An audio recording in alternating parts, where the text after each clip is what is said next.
Well, good evening, everyone. I'm doing a little editing here on the fly. Uh, had a little bit of an issue with my software tonight, so the one subject I was going to discuss is going to be postponed, but we'll get to that. Well, I see someone doesn't know how to follow the rules. We've got a gang stalker in here. Randy Lynn Erickson, who apparently doesn't comprehend the English language and doesn't know how to read, is scamming in here. Uh, so you are going bye bye. And just so that everybody understands, Randy Lynn Erickson is not allowed in here. Anyone using the name Task Force is not allowed in here. Now, do you comprehend the English language, or is Russian the only language you comprehend? You are not allowed in here. Go do the mattress mambo with your lover or something and stay out of here. What, you're the cat and Timmy's the mouse? I guess that's the way it works. But what you are is what is known as a gang stalker, Randy. You're not allowed in here. You know you're not allowed in here, but you keep coming back. And what is this? I hadn't planned on going down here, but this gang stalker decided to open us up. Would you kindly explain to the audience what notice to principal is? You come on here, spam my live stream, engaging in gang stalking, and keep posting this juvenile nonsense. So would you mind explaining what you mean by this before I block you once again? Come on, Randy.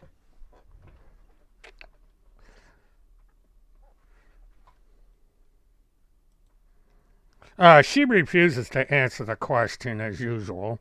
Uh, Task Force is a fraudulent uh, criminal organization operating primarily on BitChute. Uh, they are violating the Computer Fraud and Abuse Act. They are legally need principal served. Well, how am I going to serve the principal? I don't even know what you mean by that. Um, sorry, Golden Mare. But, she speaks in riddles. She's operating at a second grade level. She cannot articulate the English language properly. And this is uh, you know, she does this. But I can see that she is not going to answer my questions, so she will be eliminated once again. Yeah, I don't understand. Yeah, I understand what you meant. I was trying to figure out what this principal thing is. Um, and she refuses to answer the question. I know translating between Russian and English is a little hard. Maybe Randy can use a Russian to English translator so that she can comprehend the English language, comprehend when somebody asks a direct question. And she's not a very intelligent woman, apparently. You would think someone that pretends to be a government agent would have the intelligence to pull off that fraud, but apparently she does not have that ability. Um, she's hanging around um, with a man who is a joke. Well, I'm not going to look it up and research it. You are gang stalking in this uh, chat, and you are too much of a coward to come out in plain English and say what you want. This specifically, who is the agent, who is the principal? Now, why is it so difficult for you to answer this question? Well, this is not about foster care tonight. And you have that fraudulent channel over on BitChute. Why don't you go over there and talk about these? Quit gang stalking my chat. I mean, that, let's see, your friend or whatever was photographed buying a yacht down in southern Florida. So possibly he and you are engaging in trafficking in kids. Is this what you're confessing to tonight in my room, that you are involved in the trafficking of children? It would appear to be that way because you do not talk about trafficked children. All you do is talk about other people. And, you refuse to address let's see, let me get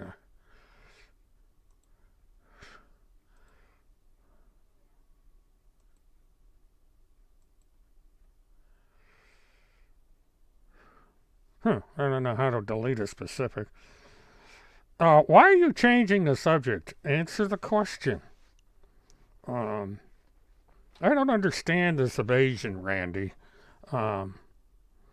You've got 8 people, well, 7 because you're one of them, and educate us. Golden Mare. Hi, Alexander Goddard. Let's keep on the subject, Randy. Why are you scared? You're running scared. You won't say the name of the so-called principal. You won't say the name of the engine. Okay, that's it. As you can see, Randy Lynn Erickson is once again engaging in gang stalking. She refuses to answer questions. It's unfortunate that Timmy has chosen such an absolutely stupid woman to run his cyber terrorist website, but birds of a feather, neither one of them are bright, so bye. Okay, let's try and get back on subject here. I don't know why Randy has to come in here. She has her own little channel, and whatever this principal thing is that she's talking about, you don't go on a live stream to do it.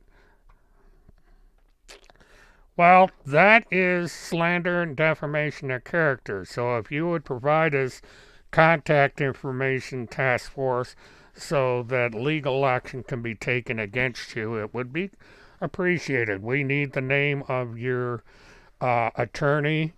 Is it Kirk Pendergrass by any chance? But you would think that this PPTF, who is trafficking children, would have a lawyer. So why don't you have your lawyer contact me, a qualified lawyer, and so I can pass this information on to Ms. Kennedy, since you like to defame her on the internet.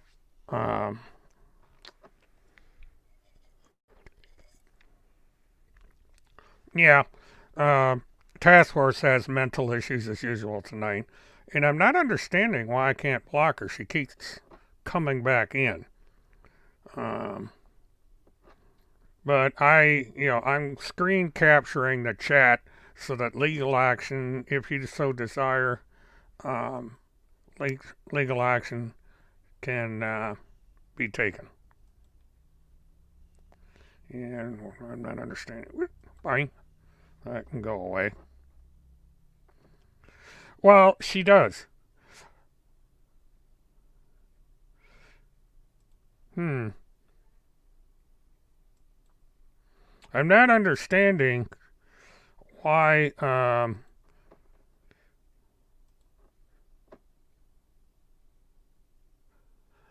Well, I'm trying to get to that. We have a cyber terrorist in here, a woman who is pretending to be a government agent, and she just seems to have this problem with the English language. She's been told that she's not allowed in here, and um, you know, she defames people constantly. She must be drunk again. But I'm going to try and get back on subject. Yeah, they. The only thing I can figure is their channel must be failing, because uh, why would a government agency representative need to come over to this site? I've only got 8 people on here, so there must be something wrong. She is running a failed website over there. They're having problems getting comments that are favorable to them. I'm surprised they're allowing comments, because they're getting ripped to shreds over there. Let me get back on track here. Just stand by. Well, Golden Mare, she's actually violating the law. There's at least one criminal investigation into the PPTF, both by the Judge Advocate General has now gotten involved because of recent actions in Kentucky and Tennessee. Hi, Lee. Anybody else that I've missed, because the gang stalker was in here again. It's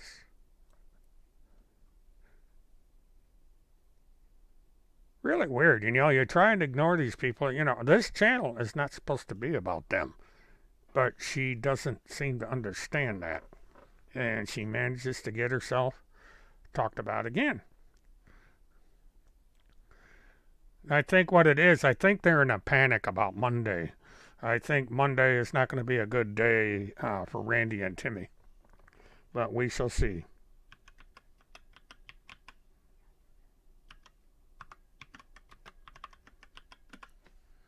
Yeah, I think that's why the barfly is starting up. They're preparing for bad news.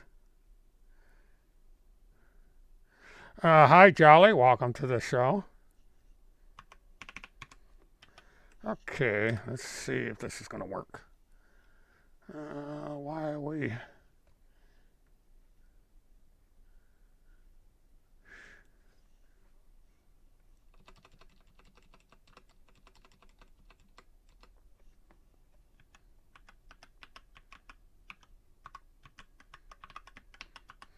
sometimes this thing can be so annoying.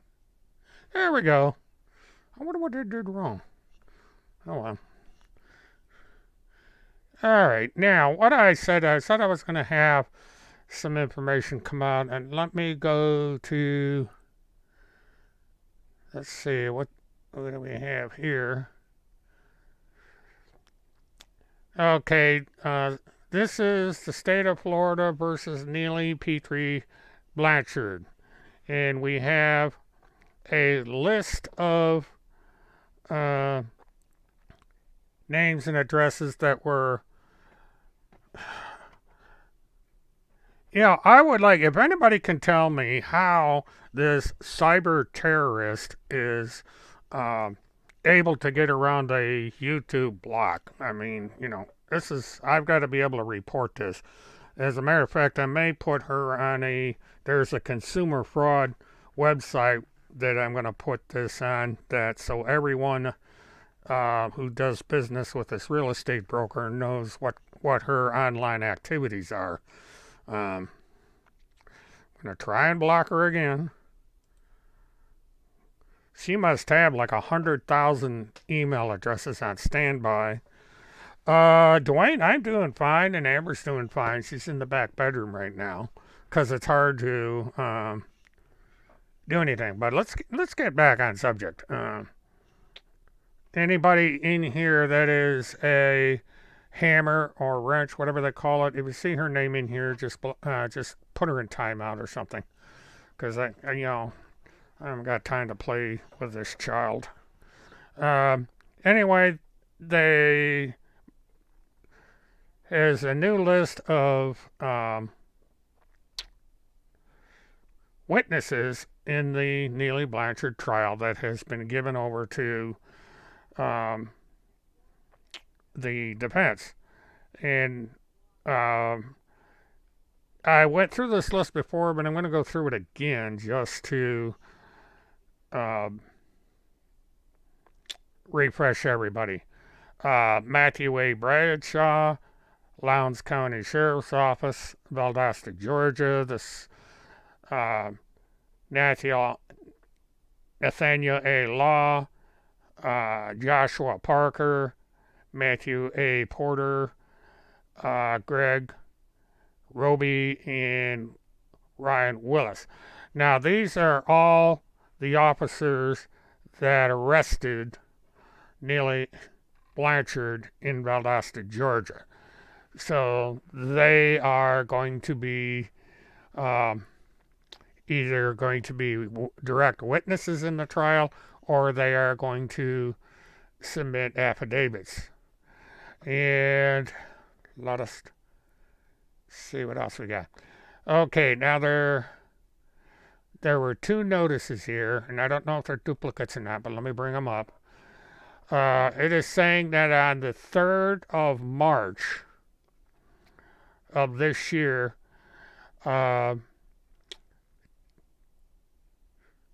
two witnesses will appear by video and must appear at meeting room 1, second floor at the Bowling Green, Kentucky, Warren County Public Library main branch located at 1228 State Street, Bowling Green, Kentucky. And the people that are going to be interviewed is Savannah Hendricks, who is going to be interviewed at noon Central, 1 p.m. Eastern Time, and then Susan Blanchard, 1 p.m. Central, 2 p.m. Eastern. So those two are going to be interviewed at that time. And let's see what we have up here. What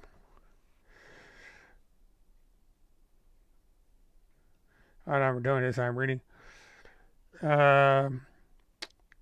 March 8, 2002, 2 o'clock Central, 3 o'clock Eastern, or soon after. The state attorney will be presented. Office and the witness. And what I'm trying to figure out, this is going to take place at the Shore Stay Inn, 1525-12, Litchfield, Minnesota. So someone in Minnesota is going to be interviewed, and we have a name of Jamie Krebs, and apparently this is going to be a Zoom. And it's giving Amy B. Bernd, BERNDT, is the officer that is going to be taking this deposition. It's a telephone deposition, and so there's that. So what they're doing apparently is they are starting to depose witnesses and the discovery evidence is out there.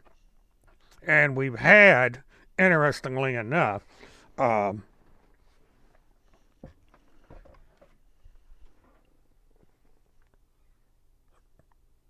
just trying to get my train of thought here. We had, interestingly enough, a spy pen introduced. The body cam is evidence is coming in, so we may see video of the arrest of Neely Blanchard. I think some of the statements she made to police are going to be coming in. Yes, the discovery lead is going to drag them in. Now, what is generally done is they get all the potential witnesses, all the potential discovery on the record, and this is a notification to let the opposing attorney, whether the discovery is coming from the defense or it's coming from the prosecution, so that everybody gets their reciprocal discovery in time that they can study the evidence and figure out how they're going to present everything in court. And so I would suspect that two things are going to happen in regards to the law enforcement officers from Georgia. They are either going to come down to Florida and testify in person, or they are going to give out sworn affidavits, or they could do a teleconference and testify over the phone. This has been done before.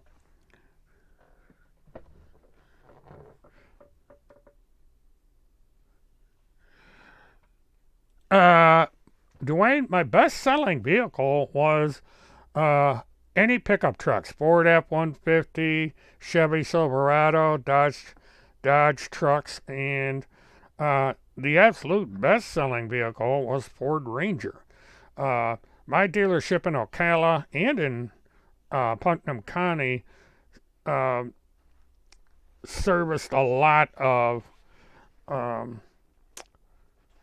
construction workers, farm workers, people that, painters and such things, people that needed pickup trucks. It still is, in the Florida market, a top selling vehicle. You can sell pickup trucks of any condition.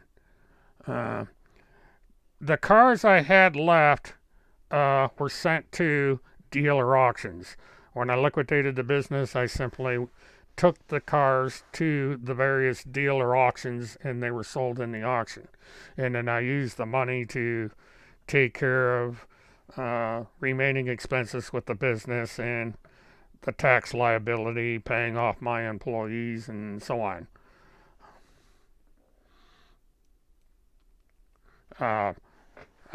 It was a three-part business: retail, which were the two car lots. Then I had my own retail business, which was a classic and antique car specialist. I brokered them. And my third was commercial vehicle configuration and leasing. I leased satellite trucks to various media outlets, be it radio, TV, or mobile production vehicles.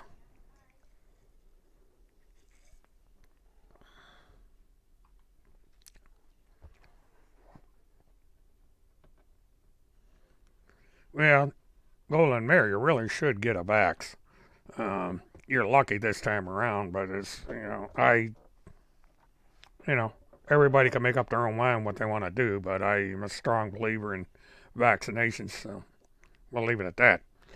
But anyway, that's basically my news for tonight. I had planned on getting involved in talking about another case, but I have run into problems with my software, so I couldn't get that ready in time, and so I'm going to postpone it to another date.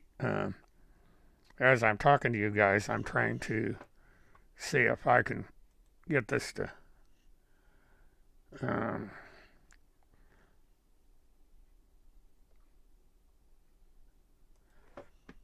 work, and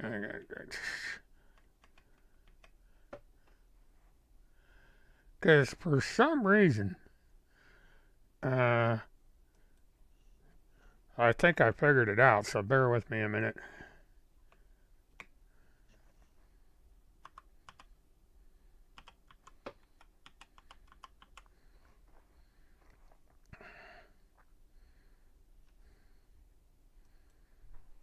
See if this works. Well, I'm glad you're able to do this with your own immune system. I think it's rare, but if it works, it works. I'm not going to argue with that. I thought I was the only elder in here.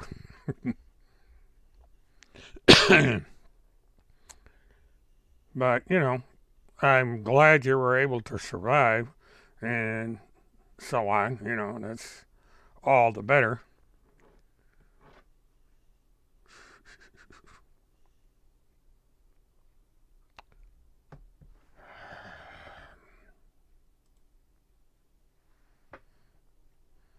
Well, I don't know what the hell's going on with this.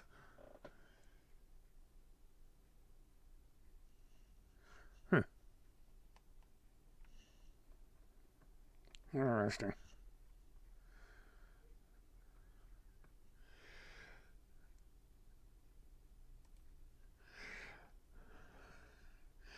Well, I think where we're going um, with this is it's going to be um, innocent by reason of insanity, which is going to be hard to prove.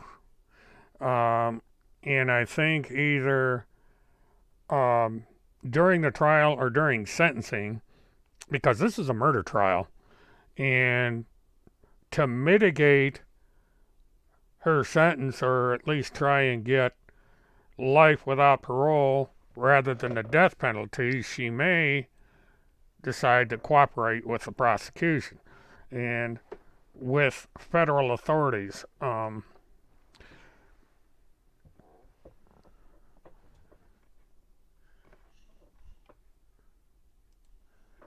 Yeah, this is a general discussion night anyway because what had happened is I was going to get into a specific case that I was made aware of. It's a year-old case, but I ran into production problems. So basically, this is an open discussion. Uh, yeah, I had Dodge Rams, which was a very good. The Dodge Ram Crew Cab is a very popular truck. And matter of fact, I have a leftover one from my inventory that I basically converted the um, title because on the outside it's a mess. It's an old, we call them bangers in the business. It's poor paint job, and the 2003 Dodge trucks had a problem with the dashboard in the Florida heat. They would basically be out in the sun. The sun would literally bake the dashboard, and the whole thing would crack up. And so there's half the dashboard is missing in the truck. But I had a mechanic that worked for me, and we decided that we were going to overhaul the engine completely because we were using it to pull heavy trailers with, both hauling cars and other equipment that I own. So we completely overhauled the engine in it, um, um, replaced just about everything in the engine. So now we have uh, basically a new engine and an old truck, and so I kept it for that reason. Uh, I have stuff that I tow with it.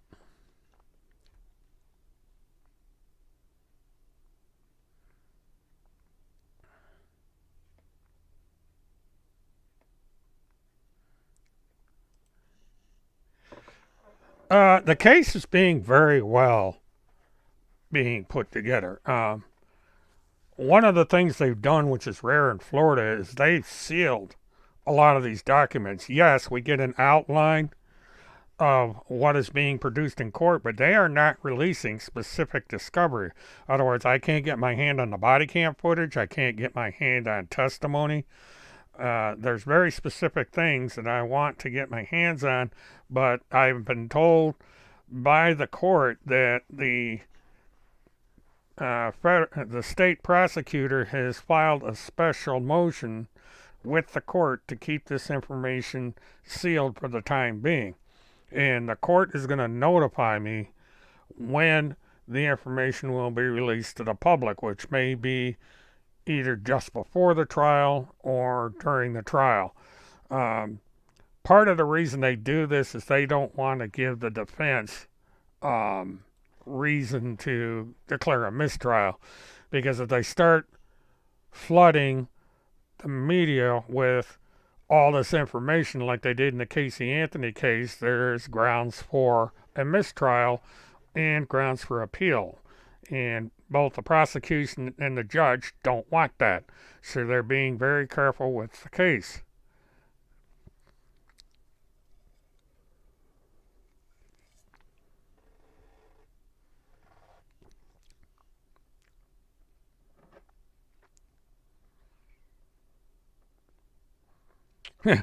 I'm watching the message here, or the comments here, and I'm trying to scratch my head, figuring, little scratch on my head, trying to figure out what the hell you guys are talking about. Oh, here we go with the postmaster of the world again. And what's funny is I was going through files because I was looking for something, and I found a lot of stuff that I'm going to be using in future live streams, and one of them was a picture of J. Russell Gould, who is supposed to have the patent or the copyright on a flag, which is absolutely ridiculous. It was funny to look at some of the crackpot stuff that has been put out over the last 13 years. It's amazing how stupid these people are. And, this stuff is all documented. But we have now, basically, we're on a countdown. This is the 12th of February, so we are 2 days from a court decision. And I'm going to be curious to see what the reaction is going to be if certain people get the bad news over on the other website.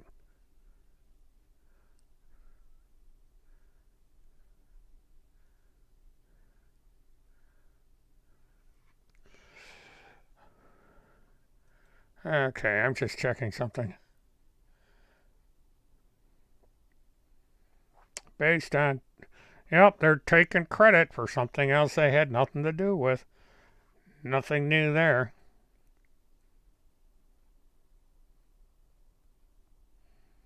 Yeah. It's funny. They're getting negative reviews. And last time this happened, they closed their channel.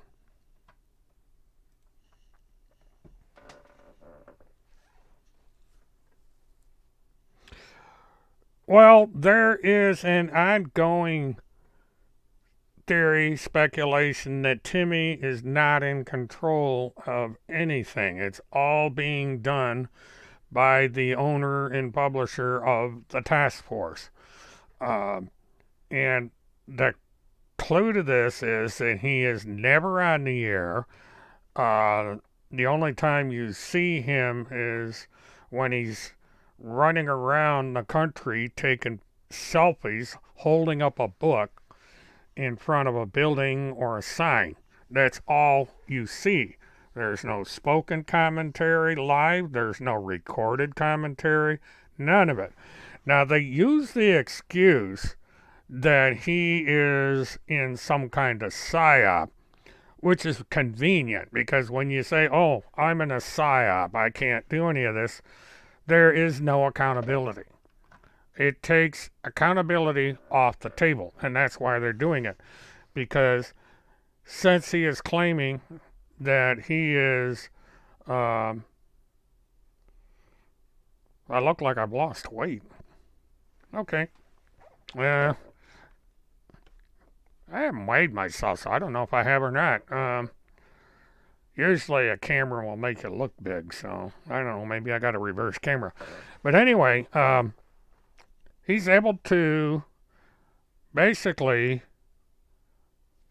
pretend that he's this government thingamajobby, so he doesn't have to prove anything. He can say anything he wants and not prove it because it's not coming from him, it's coming from somebody else. And, you know, if he says he's doing something, he can't prove it because he's in a psyop. And so that gives him the freedom to hide, or else he's being told to hide by his controller. Well, thank you for that, Golden. And nice to know that I'm the incredible shrinking man here. It's nice to get good press for a change, because I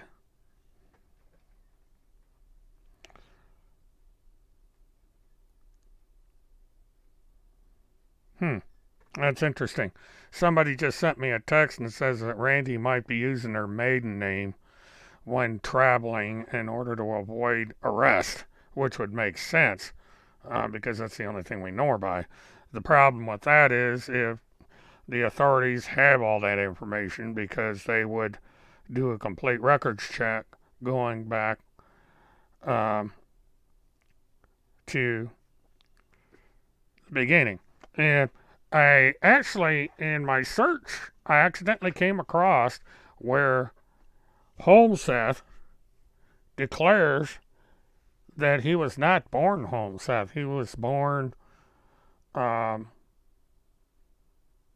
Larry Hoff in one filing with a court, and in another filing with a court, he expanded that to say that he was born Lawrence Hoff, and we've all known that. Last time I was in Palatka, actually, was about a week ago. I had business up there because I do things throughout the state anyway, and so I was up there roughly a week ago. I did not get a chance to discuss anything with the Cummings case because, as you know, the 10th was the anniversary of her disappearance, but I was up there taking care of something else, so I didn't get to ask any questions with the sheriff. I was there for about several hours and then I left. But I go up there from time to time. I still have associates up there, business associates that I work with for one reason or another.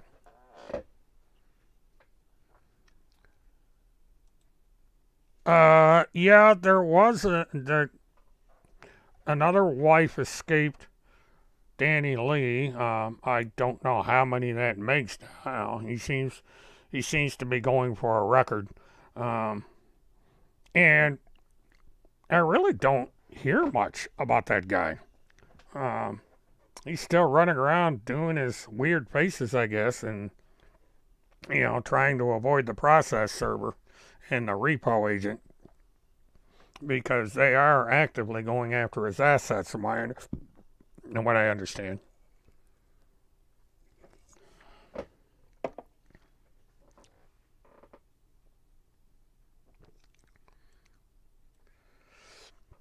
Uh,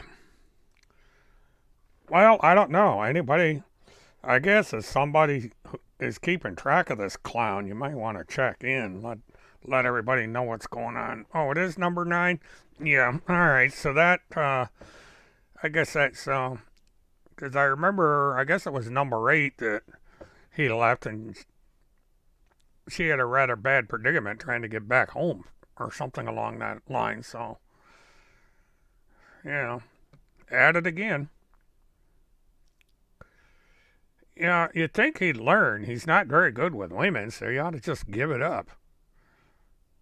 And quite sure that Love Potion number 9's just waiting to embrace this guy's affections.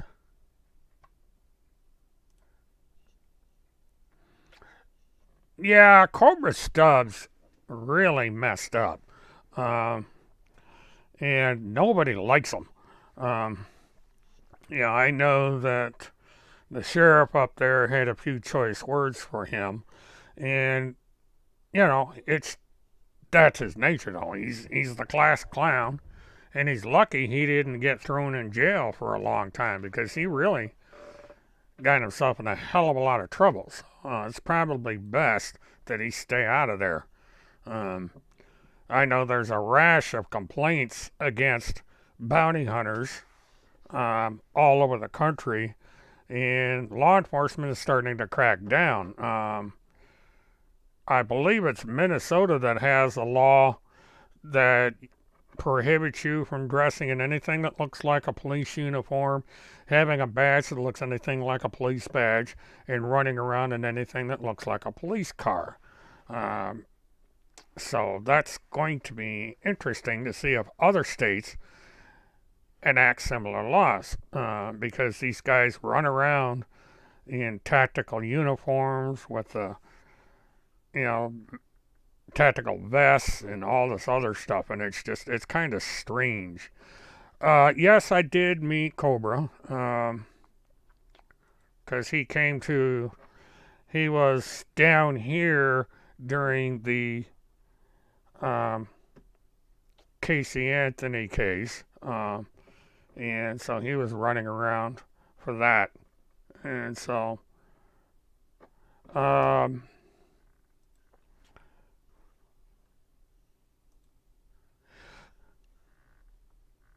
I don't think that Cobra is going to be looking for Homeseth, and I doubt Dog is either. They've got bigger. Dog, he goes after the big money bail jumpers, and um, yeah, I don't dislike him. He's a nice guy, and he acted okay, but I think his quote unquote business practices have something left to be desired. I mean, if he's running around the country violating the laws when it comes to process or bail bondsmen, then he needs to rein it in.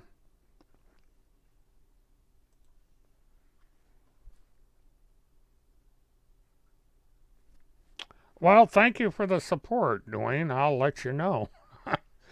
I don't think anybody's gonna show up. I have a friend by the name of Mr. Glock, and he would be glad to help me out if I needed.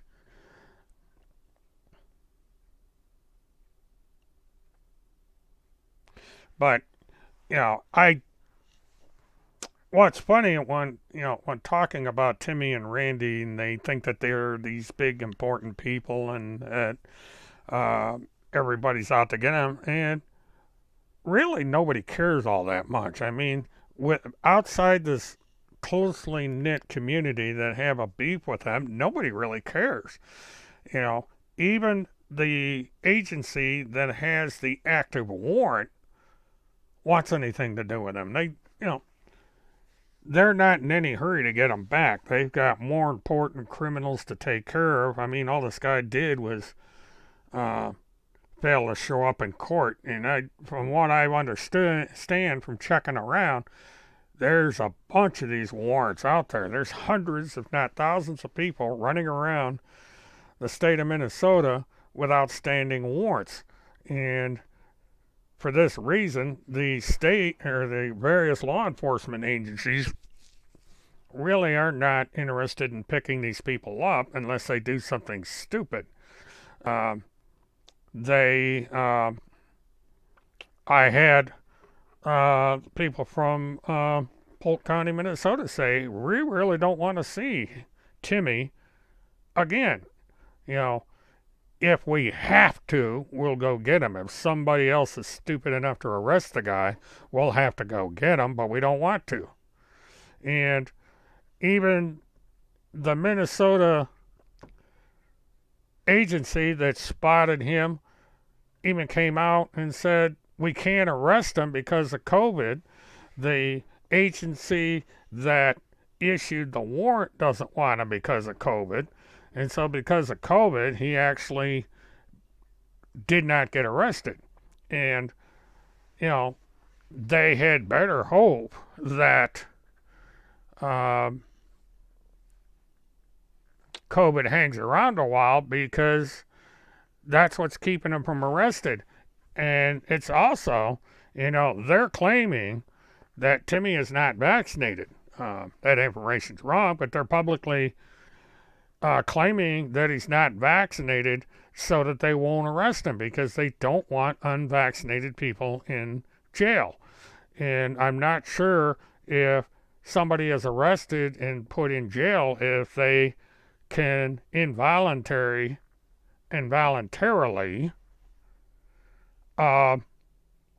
vaccinate them. And so I don't know. There was an allegation made that he was pleasuring himself online one night because of the way he was jittering and shaking and everything. And so I don't know. It doesn't matter if he is or not. I support gay rights and all that. So I'm not going to criticize him if he's gay. That's his choice. I'm not a bigot, and I'm not a homophobe. But I guarantee you that if he is gay, he better keep it quiet over there on BitChute because they do not like, those people are very homophobic. Yeah, that's red line. That's kind of what I thought because it's involuntarily giving medical treatment to somebody, which violates a whole slew of laws. I suppose what they would have to do with him is isolate him, and this is why he's not being arrested because they do not want an unvaccinated person in prison, and so he's gotten away with it because of that. That's the latest theory as to why he hasn't been arrested yet. That plus the fact that he's staying out of the state of Minnesota. As long as he stays out of the state of Minnesota, he can't be arrested. That warrant is only good in the state of Minnesota so far. And then basically the second warrant that's out for him, I came across something that said there's actually 3, but they're misdemeanor warrants and he can't be arrested because he's not in the state of Minnesota. I do not. And the reason I do not support the strike is because it is being financed and run by outsiders. They've even got evidence that Vietnam is involved in the strike. And this is the thing people need to understand. Now, Canada and the United States share manufacturing facilities for the manufacture of cars. Some vehicles, like the pickup trucks that we were talking about earlier, are made in Canada. And those that are not made in Canada have parts that come out of Canada to the United States. And it's, it is my understanding that thousands of auto workers and affiliated workers within the auto industry are out of work. They're either getting reduced hours or they're simply not working because they can't manufacture the vehicles. They either can't send them out or they can't get the parts. Everything has come to a standstill. And what I find interesting about this, because, I can understand where the guys are coming from that are doing this. I just don't support it.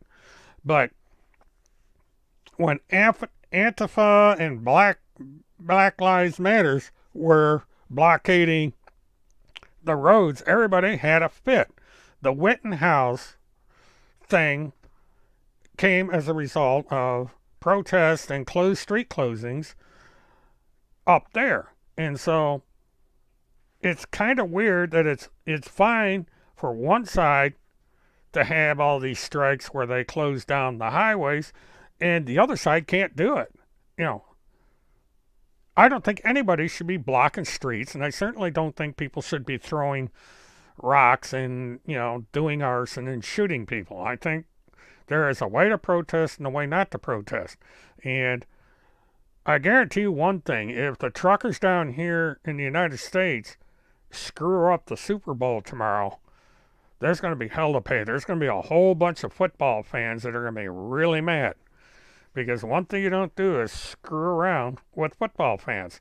It would be like, someone blockading, say, the NASCAR races. There's things you simply don't do. And if people mess around with the football game this Sunday, I don't know.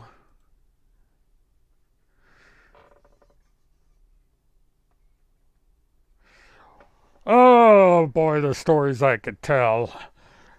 This is kind of a funny one. But I was at the Indy 500 truck stop up in Indianapolis, Indiana. This is one they call it the Indy 500 truck stop because of the NASCAR up there. And it's a big Union 76 truck stop. I was parked, and all of a sudden I heard this noise, and I said, there's somebody messing around with my truck. So I quietly got out of my truck, and I started walking to the back, because normally what happens in these truck stops is they try to steal your trailer tires. They're Bud rims. They can put them up on a jack real easy, and they can steal the outside tire. And lo and behold, I see 2 feet underneath the truck. And I go, well, this is interesting. What the heck's going on down here? And as I start to look down, I notice that whoever's underneath the truck has her pants down. I didn't know what sex it was yet. And then I heard this kind of drizzly sound like a water leak, and I look under, and the woman is crouched under my trailer taking a leak. Of course, women, they can't stand behind a tire and do it like a guy does. She was actually crouched, and she was going at it. And I looked at her, she looks at me, and all of a sudden she starts to get up, and she goes, bang, hits the bottom of my trailer. And I never saw a woman shuffle so fast out of my trailer, put up her pants, and go running down the parking lot trying to get away. I mean, that poor girl was completely embarrassed. And I get in my truck, and all of a sudden the CB radio's going. Apparently everybody saw it, and they were saying, "Oh, did you see that chick come running out of the truck with her pants down?" They all had a good time with that. But that was probably one of the funniest things that's ever happened to me in a truck stop when it came to lot lizards. There's another one where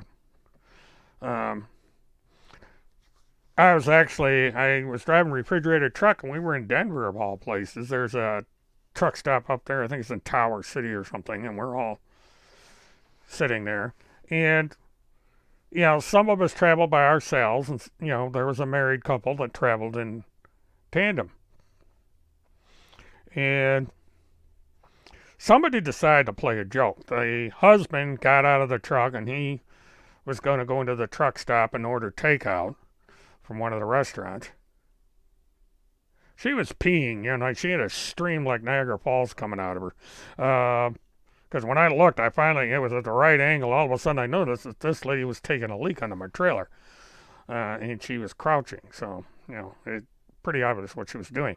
But getting back to this other story. Anyway, the husband goes into the truck stop to get a takeout. It's one of these places that had, I think it was an Arby's or something in it. And so the wife decides to lay down. Well, somebody gets on the CB radio and says, is there anybody out there looking for a date? Anybody out there looking for a date? And it was the John for the slot lizard. And so somebody gets on the mic and they said, yeah, I'm in Clay Hyder truck over here, truck number so and so. Just have it come right in. I'll be waiting in the bunk for her. And so, yeah, this is back in the days of the cab overs. You truck drivers know what I'm talking about here. And she's climbing up the stairs. She opens the door, and she gets about level with the driver's seat, and a head pops out from behind the sleeper curtain, and it's the wife. And she started screaming her head off. This is a big woman. I mean, she reminded me of Tugboat Annie. This is an old TV series in the 60s, 50s, 60s. And she came flying out of that cab and swearing and raising all kinds of things. And the lot lizard let go of the handle of the truck and fell backwards on the ground, flipped over on her stomach, and got up, started running. The parking lot was icy, so she fell down, got up, started running, fell down, got up, started running, until she finally got traction to get the hell out of there. And this woman was screaming so loud you could hear her all the way across the parking lot. And it was like, holy smoke. And I'll tell you that when the husband found out, he was none too happy. He spent the rest, we were on a weekend layover, and he spent the entire weekend trying to figure out who played that joke on him, because he was going to beat the pulp out of him. And never found out who it was. But yeah, and all kinds of stuff like that going on.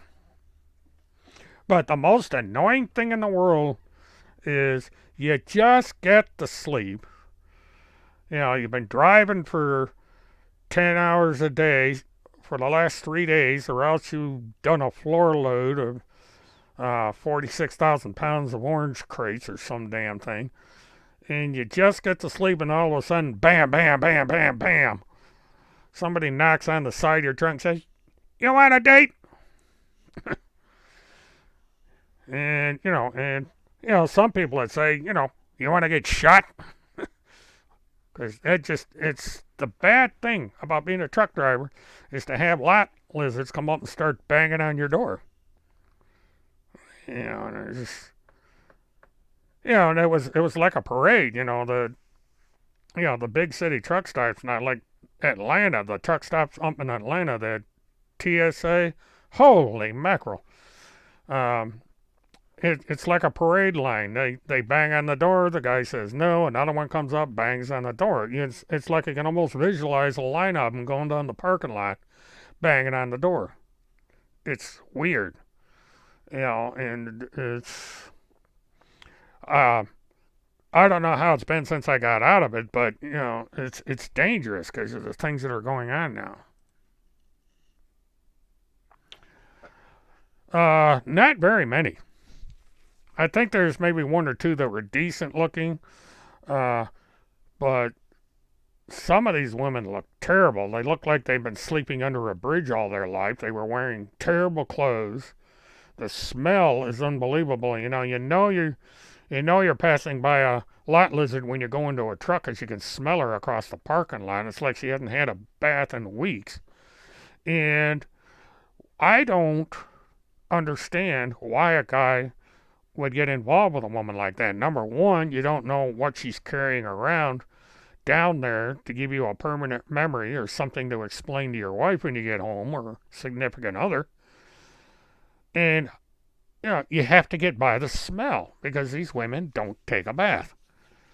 What city has the most lot lizards? That's a good question. I would hazard a guess that it's the big cities like Los Angeles. I know that Atlanta's infested with them. I mean, my God, it's like it's homecoming week for lot lizards up there. It's like the big one. There's 2 or 3 major truck stops. There's a really big one up there near the farmers market, and even the farmers market was having problems with them. And the farmers market is a secure location. They have very strict security there. And even somehow they get in there, and they must ride in with drivers or something. And then, because everybody say, well, let's go down to the farmer's market. because the lot lizards won't bother us there. And that turned out to be a fantasy because sure enough, there they were. You can't get rid of them. And, you know, every major city has them. Now, like the 76 truck stop up in Chicago has a bunch of them. And speaking of lot lizards, there was a woman by the name of Eileen Warnos. And she was known as, she was known because of her antics down here in Florida. She was hitchhiking around and killing guys. And she used to hang out at the Union 76 up in Wildwood, Florida, and stayed at a motel close to that truck stop. They've torn down the hotel since, I believe. But she used to hang out at the Union 76, and there's guys, when they found out what she was doing, that said, Jesus, I had her in my cab. Damn, and I said, well, it's your own damn fault if you get dead, because this is why you don't have lot lizards in your truck, because you're going to get dead. And so that for a long time, the lot lizards had a hard time getting any business in Florida because of Eileen Warnos. Fulton Industrial, yeah, I have. I used to deliver in that area.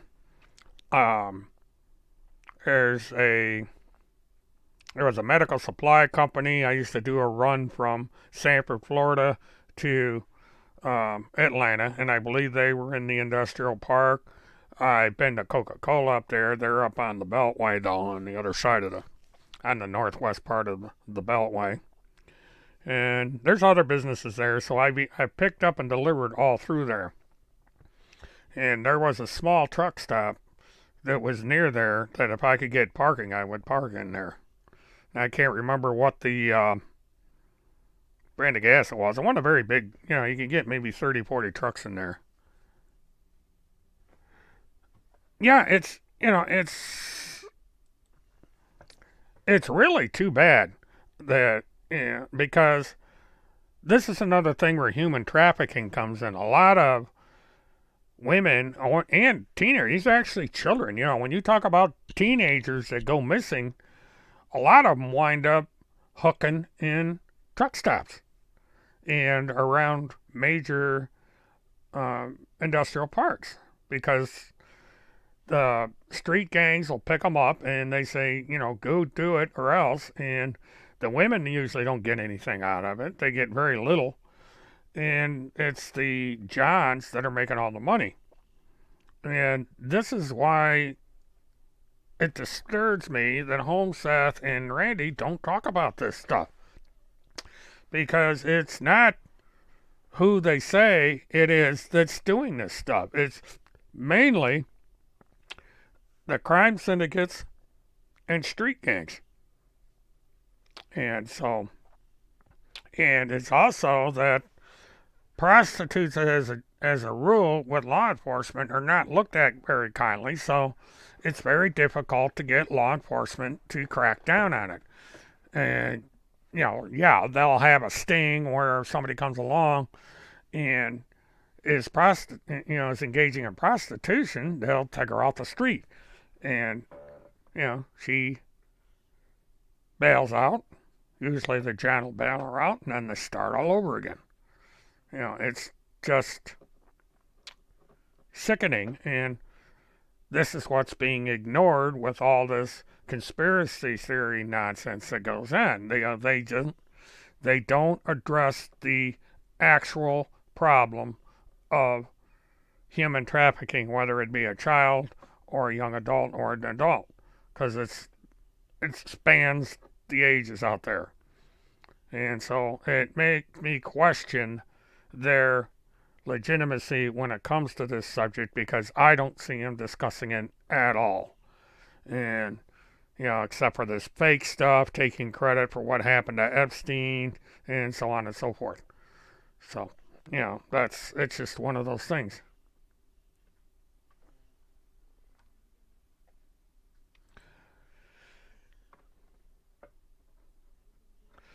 Well, Lee, you're doing what should be done. There should be uh, legitimate ways to break the cycle and get abused women away from these situations.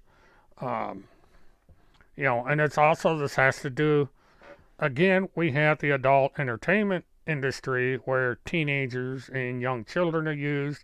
And of course, you got the pedophiles, and you also got these idiots that are into child pornography and all this. This is where the direction needs to be taken when combating this.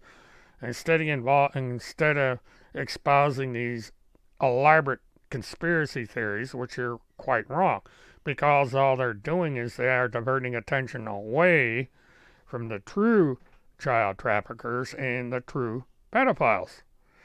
And can't seem to get through to these people. They don't care. They want this fantastic tale out there of being part of this fake task force and doing all this stuff that they actually are not doing. And and meanwhile, you have all these women out there and children getting abused. Because and it's not just the PPTF. There's a whole slew of these people on BitChute, Gab, Telegram, etc., that pretend that they are for combating this issue when they're only interested in lining their pockets with donation money, selling T-shirts and coffee mugs and subscriptions to seminars where they draw little circles on the whiteboard like they're selling Amway.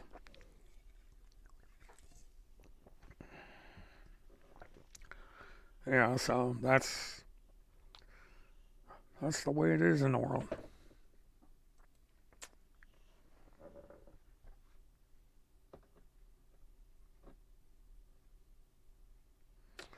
Well, the only thing I can suggest for Lee is just to keep on keeping on, ignore these jealous people out there, because you're doing what needs to be done.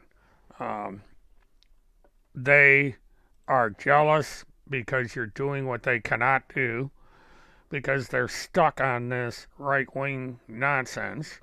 And I mean way to the right. I'm not talking about Democrat versus Republican. I'm talking about these white supremacist groups, the bigots, and the racists, and so on. Haters are going to hate, just like you say, Lee. So I'm just glad you're doing what you're doing, and just keep it on. All right, I think I'm going to do one last round here. Oh, I want to see something. But it's too bad that the world is the way it is today, and all this stuff going on.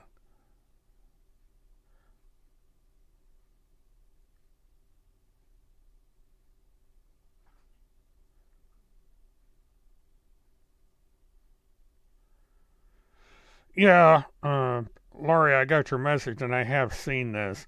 Um, it's his latest nonsense. The false narrative going around is that they are going to use GPS technology to send a ray of some kind to the Super Bowl, which is moronic. Timmy has no clue how technology works. I did a brief comment on that. Uh, okay, let me. Warrior Mommy, I was going to discuss a QAnon related murder, but I ran into software issues, so I'm going to delay that for a while. And I'm trying to combat the issue with the software. I don't know why it's doing what it's doing, but I may have to change video editing software because I'm getting all kinds of error messages.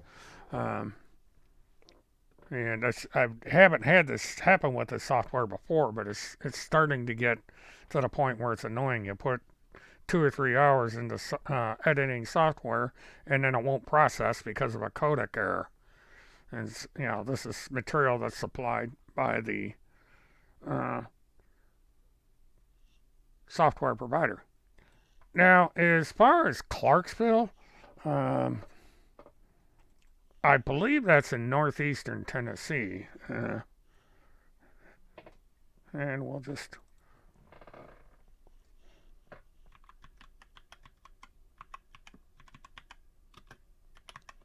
find out right away here.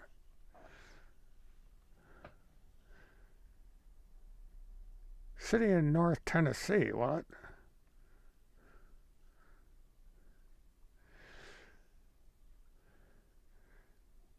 Looks like it's in it's northwest of Nashville, right at the Kentucky and Tennessee border, which isn't far from Bowling Green, interestingly enough. But yeah, it's near Nashville. I was wrong about it. I don't know why I thought it was in eastern Tennessee. I thought it was over around Greens. Let's see. Yeah, I always thought it was in eastern Tennessee, so it's just northwest of Nashville. And by the looks of it,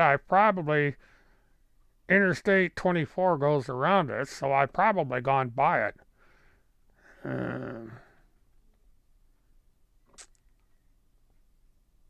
Yeah, this Interstate 24 skirts to the east of it, goes right along the eastern city limits, and then up through Kentucky. And Fort Campbell, Kentucky is just over the state line from Tennessee, and so Clarksville and Fort Campbell are right there next to each other, which explains a lot. So that's our geography lesson. Let me get back down here.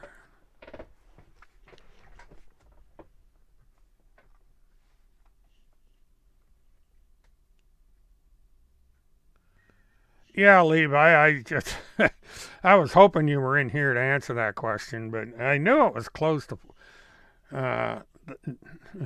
Fort Campbell, and it looks like it skirts around the east side of Fort Campbell as well. Interesting. But that explains a lot about what's been going on with the fraudulent task force. Let's see. But that was funny about that.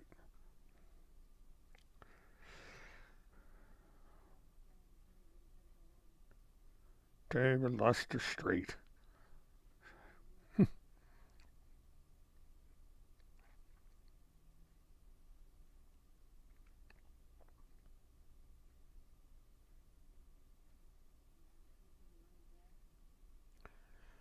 I'm just going through Telegram here for the hell of it.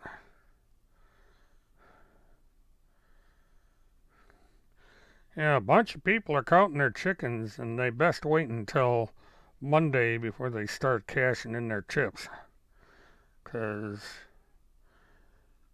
they're going to have to come up with a hell of an excuse if that case gets dismissed.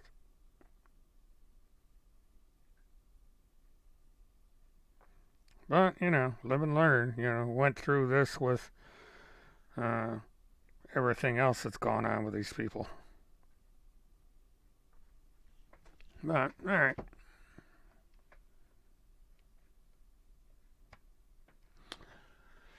Yeah, normally I do the second channel on Sunday. And some of the stuff we're discussing it would normally be there. But Randy kind of put the kibosh on that. She decided to barge into this channel. I don't know. The only thing I know is that Timmy did 2 selfies in Atlanta. The first selfie he did was at the CNN building in downtown Atlanta, and the other was the Georgia Bar Association. He did a selfie in front of them. So, if he's living there, it's hard to say. It's a very expensive city to live in, so if they're living in Atlanta, they better have very deep pockets, and God forbid if they're at the homeless center down there, because it's a rough place from what I understand.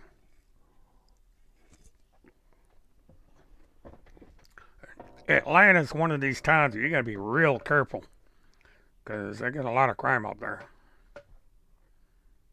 So whether they're living in Atlanta or not, I don't know. Uh, but it seems to me they're just bouncing around from place to place like nomads.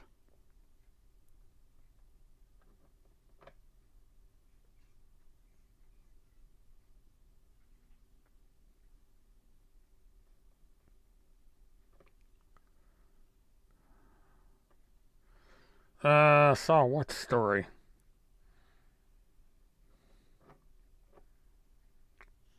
Well, there's places. Atlanta's a really big city, um, and they could be anywhere. And what I find interesting is that Tim's worst enemy, radio news, lived in the greater Atlanta area, and it would be a guess if they ran into radio, which I doubt that's going to happen. It would be statistically it would be a long shot, but there's a place for everybody in Atlanta. You know, just got to be careful what neighborhood you go in.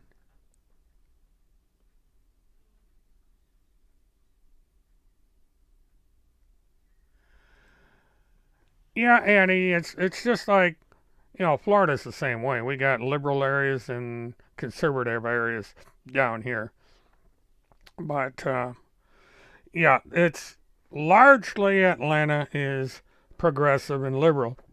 It's so I that was one of the things that helped Biden down, I guess, was the big progressive areas within Atlanta, and it's where you pick up on megas and conservatives is in the suburbs and in the rural areas actually.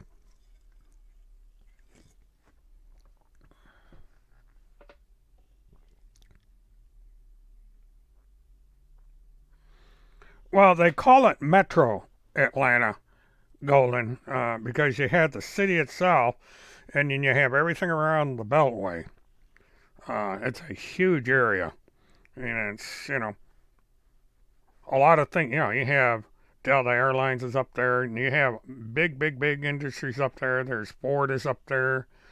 Uh, it's a big town, and it just you got the core city, and then you have all the big suburbs that go around it. All right, thanks. Matter of fact, let me go in and look at it. Um, okay. I don't know what messenger you sent it to. I'll find it. Because I have a couple of messengers.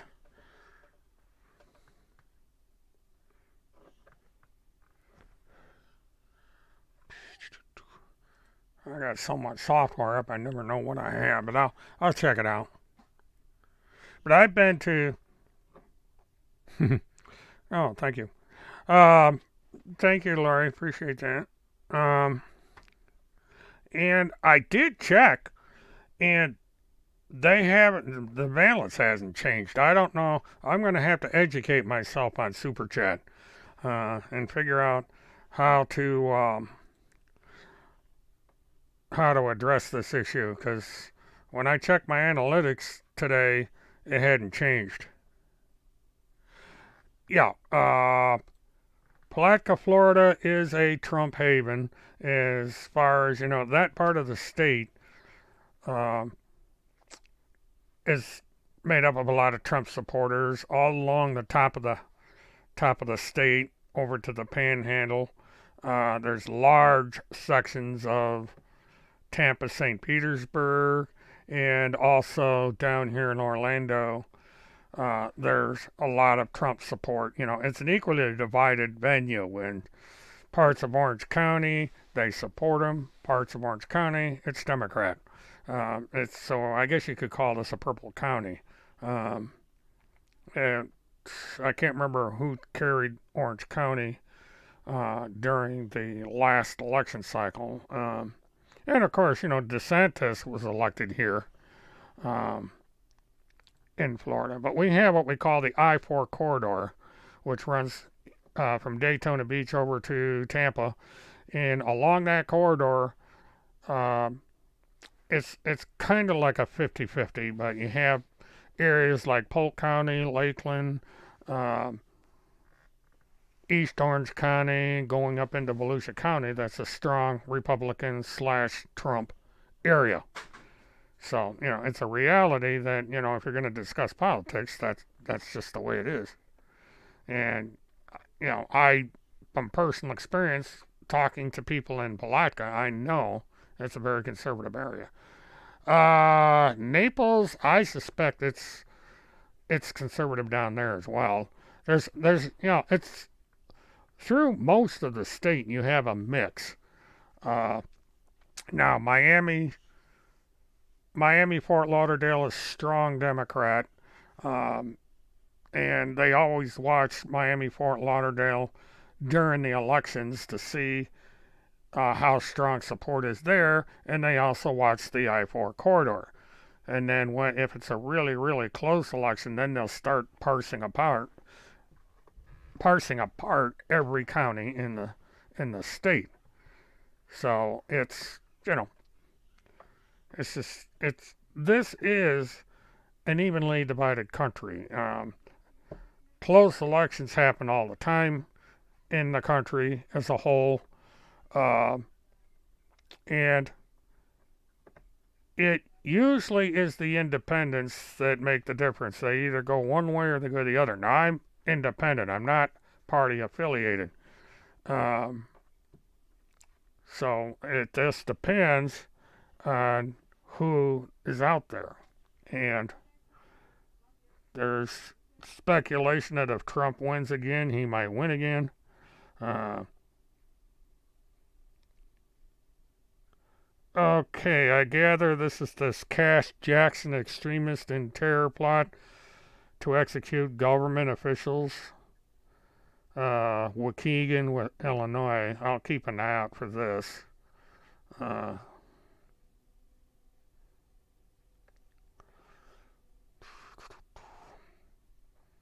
oh, I see you were hit with that look at what I found thing.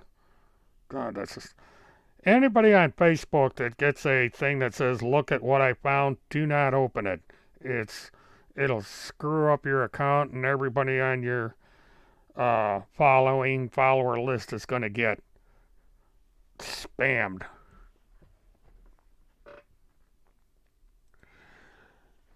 Yeah, that's correct. That that's just one of these things. That's surprising about the Cubans, but I can understand because they came from a socialist country, or their ancestors did, and so they're not going to like socialism at all, and so it works to the Republicans' advantage because of that. Uh, no, Annie, what I am is what you would call a centrist. I am registered, no party affiliation in the state of Florida. I don't vote in the primaries in either party because we're a closed primary state. And I'm issue oriented. When I decide what I'm going to vote on or who I'm going to vote for, I go with the issues and not with the person doing the campaigning. Um, and independents are like that. We want to choose someone based on how they support the issues that concern us as a voter, and not um, number one issue is Social Security. I want to make sure my Social Security doesn't get messed with, because That's my income.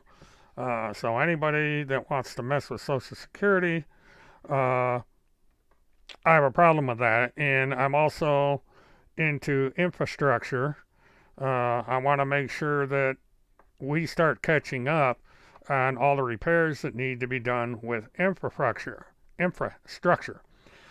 I'm also a strong advocate for renewable energy because, well, it's cheap, more or less, and convenient to be able to just put your gas in your car and go. Oil is a finite commodity. We're going to run out. Um, and the only reason we have oil in the quantities we have it now is because of very expensive refining process, and I also think it's uh, dangerous. Uh, I would never vote for Bernie if he ran for office. I didn't the last time. Um, I think he's way too far to the left.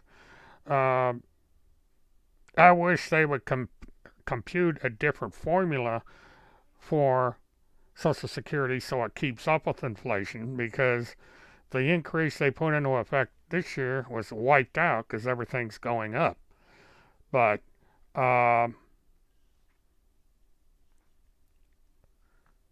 the so it's my number one issue. But I do think we need to um, start getting smart in this country. And well, it's a divided issue here. Uh, a lot of people are against the Green New Deal, and a lot are for it.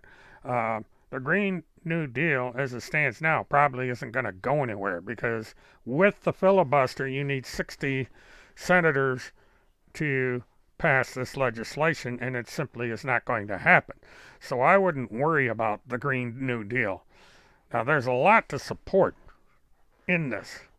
Again, I'm going to be doing a segment on here eventually about who is really running the show, and it's not the politicians. Might as well get into it now. What the hell? Because I do studies in economics and trends and stuff like this. And what I have found is it's not Trump, it's not Biden, it's not anyone in Congress that's running the show. The show is being run by multinational corporations, and it's multinational corporations that dictate what's going to happen. You either do as you're told, or you're going to be taken out. Now, we can elect Trump, we can elect Biden, we can elect anybody, but they are going to have to follow the tenet of big business, high tech, all these, because the money is being thrown at them. We don't have solar panels, renewable energy to the extent that we should have it because of the fossil fuel industry, coal, oil. So you can be for it or against it, but if ExxonMobil and AT&T and all these big utilities are against it, it ain't going anywhere. No, I do not. One thing that annoys me about people like him is he told his voters one thing. He said, I'm going to do this, this, this, this, and this. And this is like this woman out in Arizona. They make these promises, they get into office, and then they totally ignore what their promises were, and they do something completely. Joe Manchin is a Democrat with a R by his name. He's not a Democrat. They used to call them blue dog Democrats. If you're going to promise something, promise it. You know, keep your premises or change your party affiliation. And this, this is all across the board. Every politician does it. I don't care who it is. There's some exceptions to the rule, but those that are the exceptions to the rule are powerless to do anything because it's the big corporations that are running this country. So you can cheerlead all you want for your favorite candidate. I don't care who it is, but it ain't going to mean anything because they are puppets on a string. They are obeying the money god because they don't do what big corporations want them to do. Somebody else will be put into place to do the same thing. Yeah, I agree. Elizabeth Warren is one of those exceptions. But the problem is, look at what's happening to the Democratic Party. They ain't able to do shit. All this, the Green New Deal, Build Back Better, it's all gone. Even the Voting Rights Act went down the toilet because it's big business that's running the show. If I had to guess, I'd say she's in her late 60s. I don't know specifically because I don't have detailed information, but I would hazard to say she's in her mid to late 60s. And Timmy's in his early 50s, so there's age gap between the two is roughly 10 years. Maybe she'll tell us someday how old she is. But, I didn't expect to get into politics all this much, but what the hell, I got low numbers anyway, so it's not going to hurt. But, that's just my personal take on this. Now, I am very, very, very technology oriented. I am into technology. I'm into aerospace, telecommunications, all of it. It's part of my background. And because of that, I am for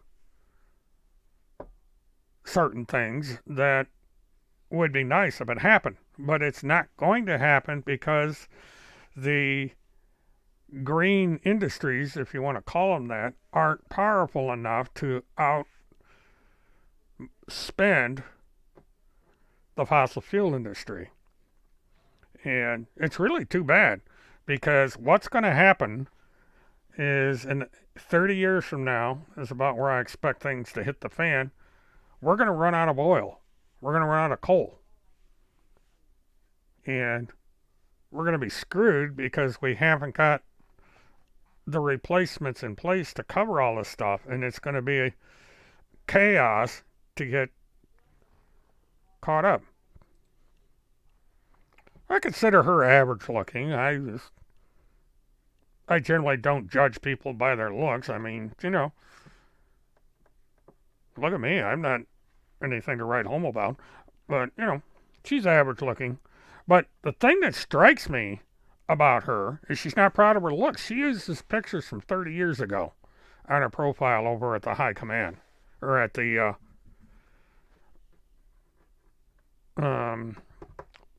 blog. Most of the times when you see pictures of her, it's her old pictures, I guess, from the day she got married or soon after. And, there are current pictures of her out there. But if I were Randy Erickson, I wouldn't be insulting Kim's looks because Kim's a better looking woman. I've seen Kim personally, so I can attest to the fact that she is an attractive woman. And good looking woman, and in my personal opinion, better looking than Randy Erickson. But it's what's inside a person that you judge, and the inside of Randy Erickson's not that good. It's got a very dark interior, dark heart. To be doing the things that she's doing and saying the things that she's doing and saying, and to other people and about other people, it's a very cruel person, and it's a shame. This is supposed to be a grandmother.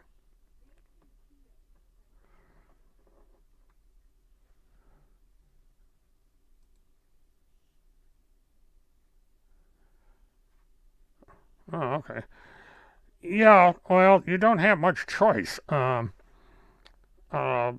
in a way, wood is a renewable energy because trees grow. And if they would legalize hemp, uh, dried hemp actually burns good, and it's more efficient than uh, natural wood. There's a lot that they could do in the hemp industry.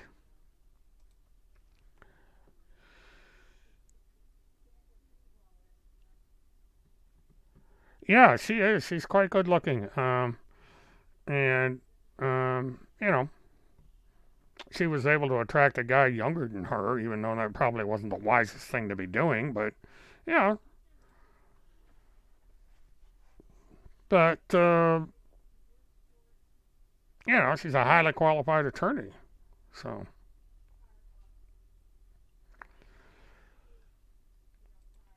well, I'm glad I live in Florida too. Although the last couple of weeks it kind of made me wonder uh, where I was living. It got colder than hell down here.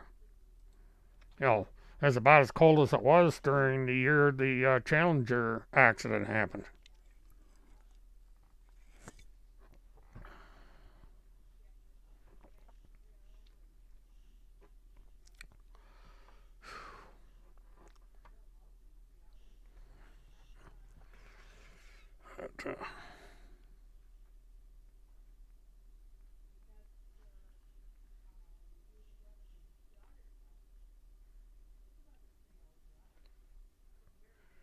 But,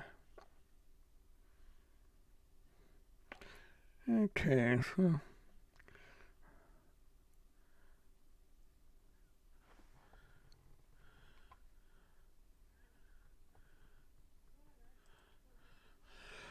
uh, well, uh, Kim is off. Is off the list now. She and her husband reunited, so she's not available anymore, as people would say.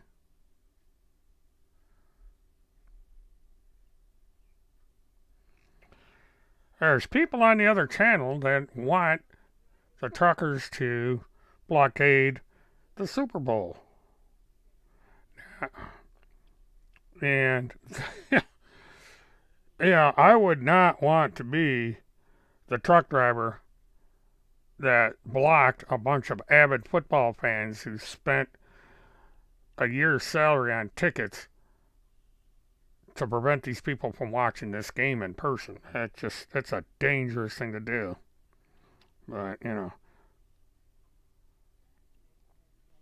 But I say knock yourselves out if you're gonna block them.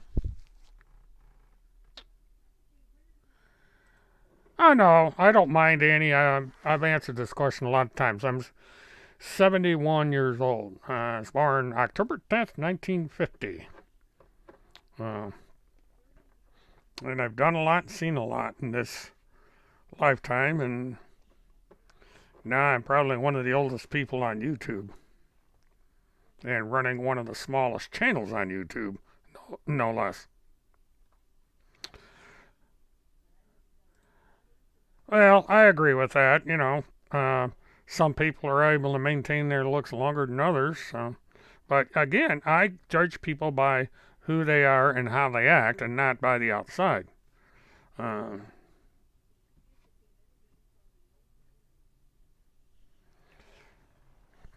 it's I don't know what happened in Randy's life to make her be the way she is, but she is a very mean and spiteful person, and it's just her actions show it.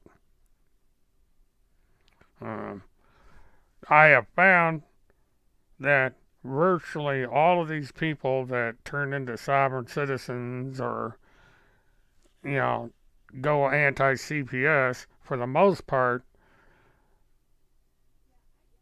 lost in one way or another in their life. There's something that happened in their life that traumatized them and made them go down the dark side of bigotry and these weird. Oh, you took a year off me. Thank you for that.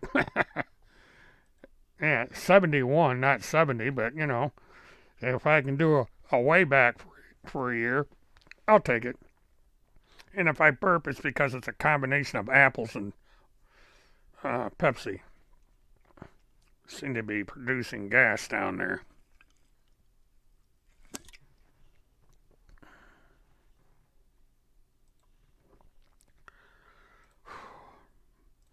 But, yeah, the funny thing, we sit here and we worry about this minutia, and we're only on this piece of real estate on average 80 years. At 71 years old, my clock is running out. I could be here 20 years at the most. And, then it's going to be somebody else's turn. And so we go through all this turmoil, put all this garbage up on the internet, blah, blah, blah, blah, blah, and then we're gone. And, we'll be forgotten about. And it's really too bad. And in the process of all this is that our children out there that are abused and have all these violent things happen, they don't get to start their lives because there's people that are too busy arguing with each other instead of doing something about it. And it's extremely annoying.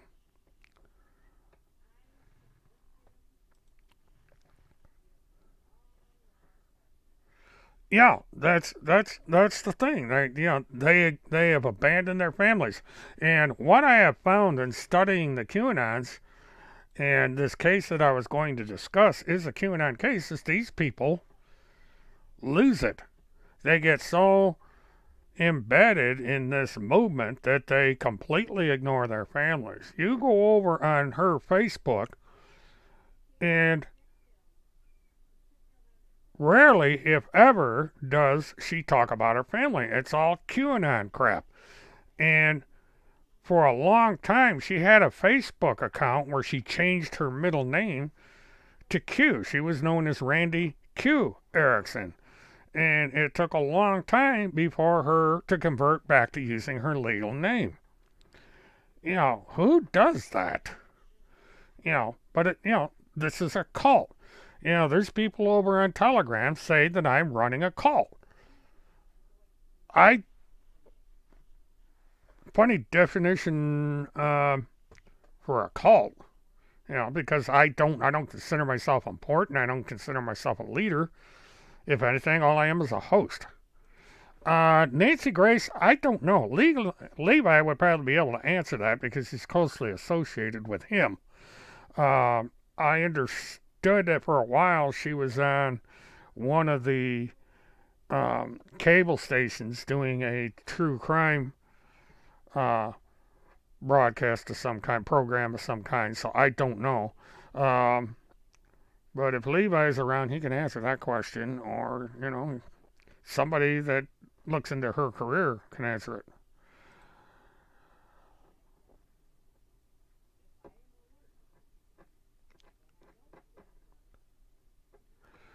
Uh, yeah, I used to call Levi Babyface when we were fighting with each other because he's so damn young. But even when I was mad at, oh, okay, thanks for answering that. Nah, he came back just in time to hear me talk about him.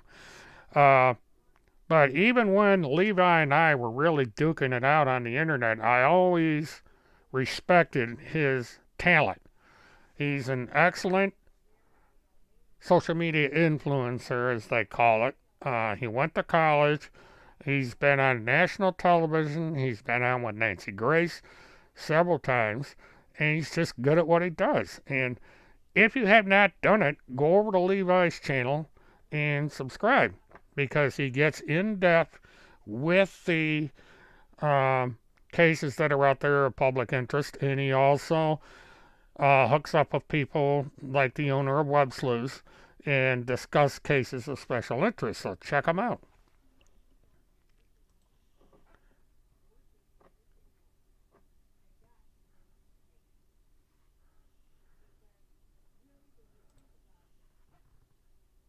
No, uh, because Tim Holseth will not own up to his lies. He's gone way too far. Now, I've had bad experiences with people in the past. Now, Levi and I got in it pretty thick. But, we were able to mend our fences. I can't do this with Tim Homeseth. He has gone way too far with what he's been doing. He's hurt too many people. He's continuing to hurt people. And he's causing people to do some bad things on his behalf. So he's beyond any hope, as far as I'm concerned. I don't ever think I will forgive and forget. And, you know, Tim has a talent. Um, he was a good writer. He was starting to get familiar with multimedia. And he could have been a good investigative reporter. But somewhere along the line, he went down the wrong road. He got into something that just absolutely doesn't make sense. And I just feel there's no hope for him.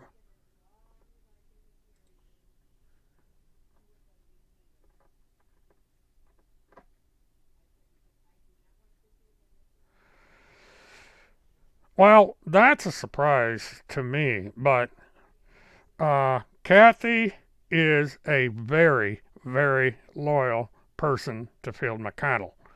Um, Now, she can't mention Tim Homeseth because there's a court order in place that won't allow that. And Field McConnell agreed to it. Field McConnell is specifically not to associate with Tim Homeseth. He's not allowed to talk about Tim Homeseth, and it would be logical that Field has stated that his name is not to be mentioned, and he will not talk about him. So, yeah, that's by court order, so I can understand that.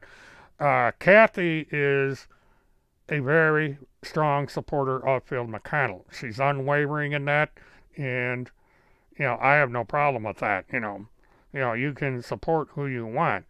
It's always, I don't agree with Field McConnell, but Field McConnell made the mistake of getting involved with Tim Homeseth. If Field McConnell had not got involved with Timothy Homeseth, he would probably be doing what he was doing at the time everything fell apart. He'd be doing his show. He would be talking about the aircraft theory that he has and all of that.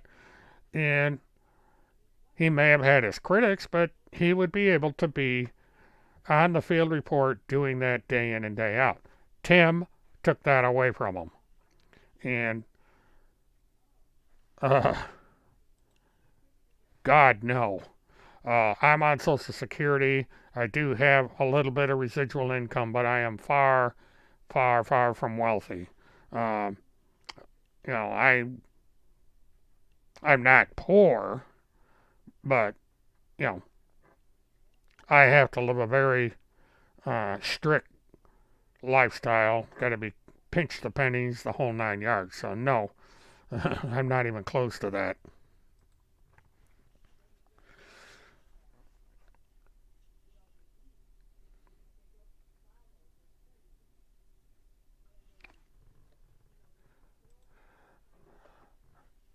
Uh, she posted something to that effect. I think what Kathy had said, and she'll probably correct me because she doesn't like it when I get things wrong about her.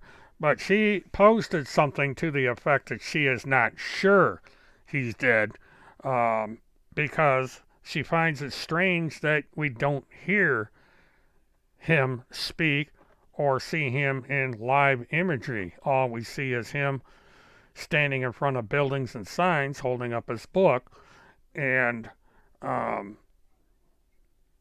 that.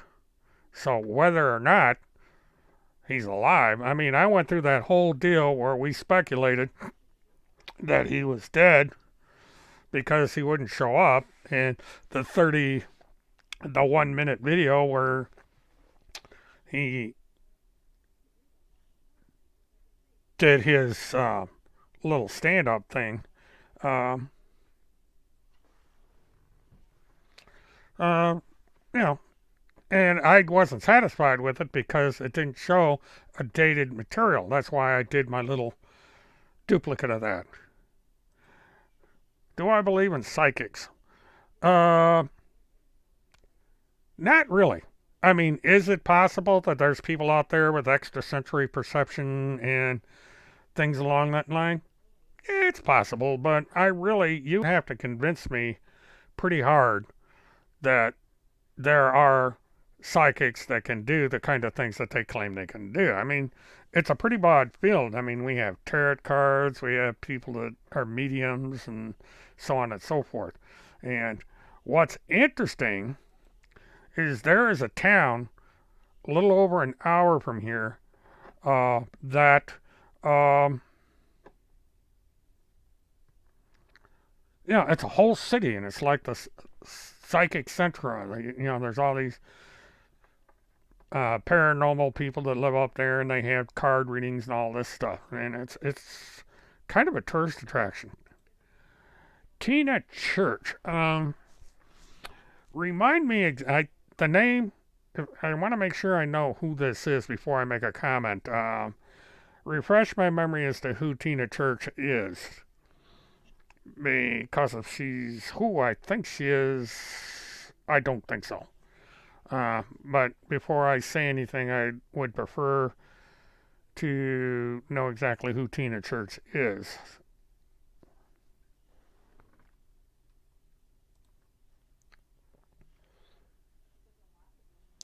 Oh, the private investigator. Okay. No, I have no problem with Tina Church. I talked to her briefly, and she had a run-in with Tim Holmseth, and so on and so forth. So yeah, now I remember her, and yeah, I have no problem with her because I don't know her that well.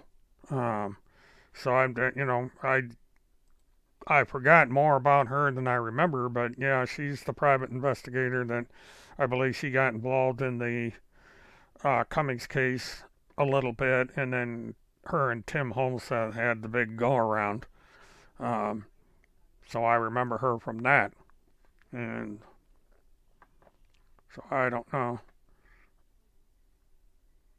Basically what she's doing now. I know she was contemplating legal action. I don't know if she did that or not. But,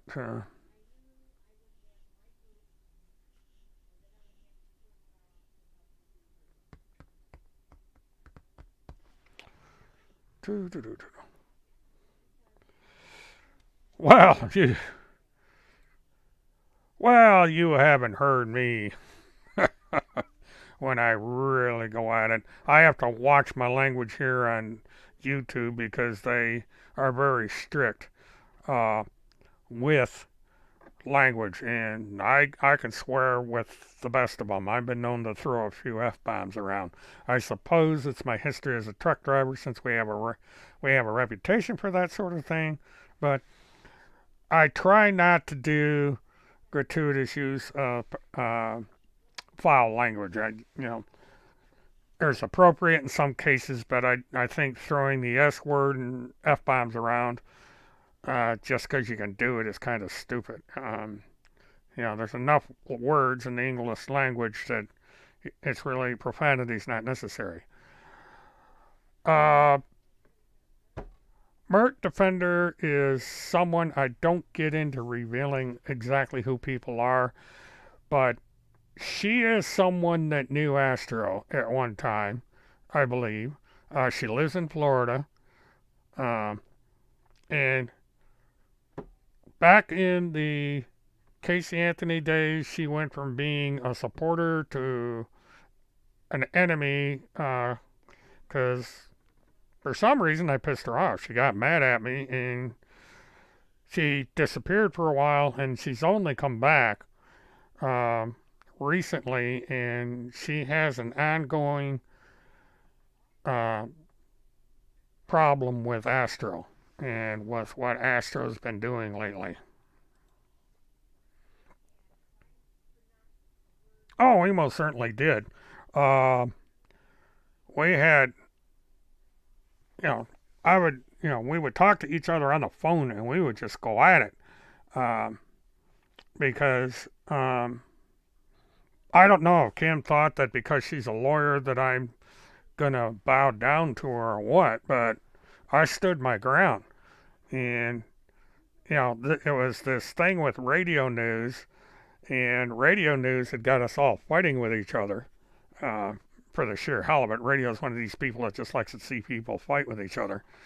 And we had some knockdown, drag out arguments on the phone until we finally figured out we were being played. And then almost overnight, we came to an understanding, and over time, we've become good friends because we respect each other, we respect any similarities, and we respect any differences. And so we get along quite well now. And that goes for Levi, Alex, and other people.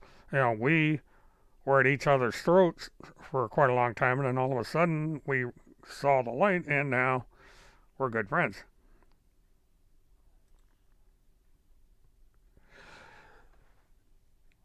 The Butterfly Mountain is not the only one that thinks that way. There's and this is all based on rumors that are being put up by Timmy, Randy, and Astro, and other people.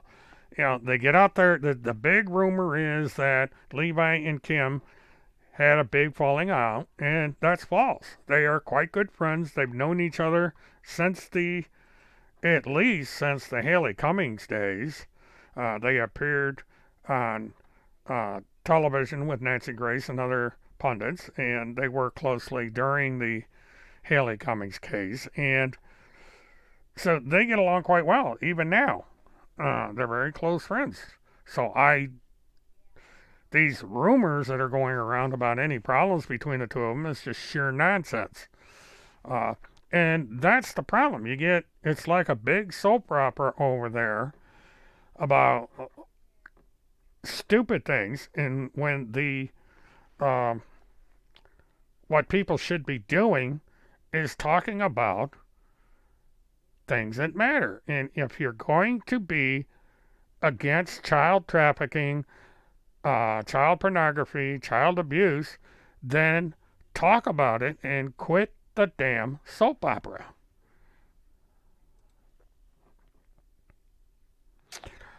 Well, Annie, where that came from, and we're getting into the area of the soap opera now, but where that came from is somebody published a picture of Jeremiah wearing an Oath Keeper's hat. And if that means he's an Oath Keeper, then that means he's an Oath Keeper, which is, you know, it's kind of a right wing group that, it's a religious group, I guess you could say. I don't really pay much attention to the Oath Keepers, but it was based on that photograph. So if he's, you know, all I can say he's wearing an Oath Keeper's hat. That's just like people go out and wear, I wore a MAGA hat, but that doesn't mean I'm a Trump supporter. I wore it because of that video that I made.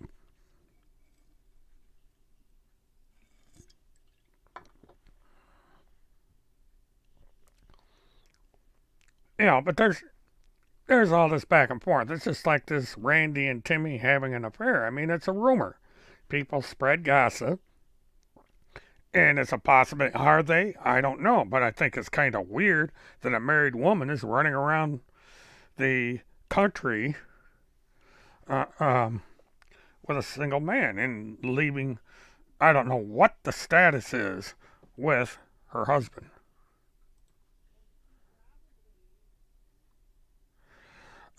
No, he wasn't. It's not. I don't understand. Again, here we are with the soap opera. Um, and she seems to think she's an expert in men's underwear. He was wearing exercise shorts. They. I've seen pictures of Jeremiah wearing this exact same outfit in a distant shot, and it's not underwear. They're jogging shorts. And I really don't know why they're doing it. Astro started doing this years ago, uh, and all of a sudden, this this happens in cycles. These pictures get posted over and over and over again, for whatever reason, and it's stupid. I mean, what does a man working outside in jogging shorts have to do with missing and exploited children? This is the core issue. I mean, you got a picture of somebody in his underwear, you got a picture of a guy at a keg party. What does this have to do with missing and exploited children? It makes no sense. You know, and the only reason they're doing it is to embarrass people, I guess. I mean, there's a picture of me with no shirt on. I was doing a stream, and I was editing something. I thought I had the camera turned off, and somebody, for about 30 seconds, people saw me with no t-shirt on. And, I guess that's a big deal to be broadcasting on a show with no shirt on. So,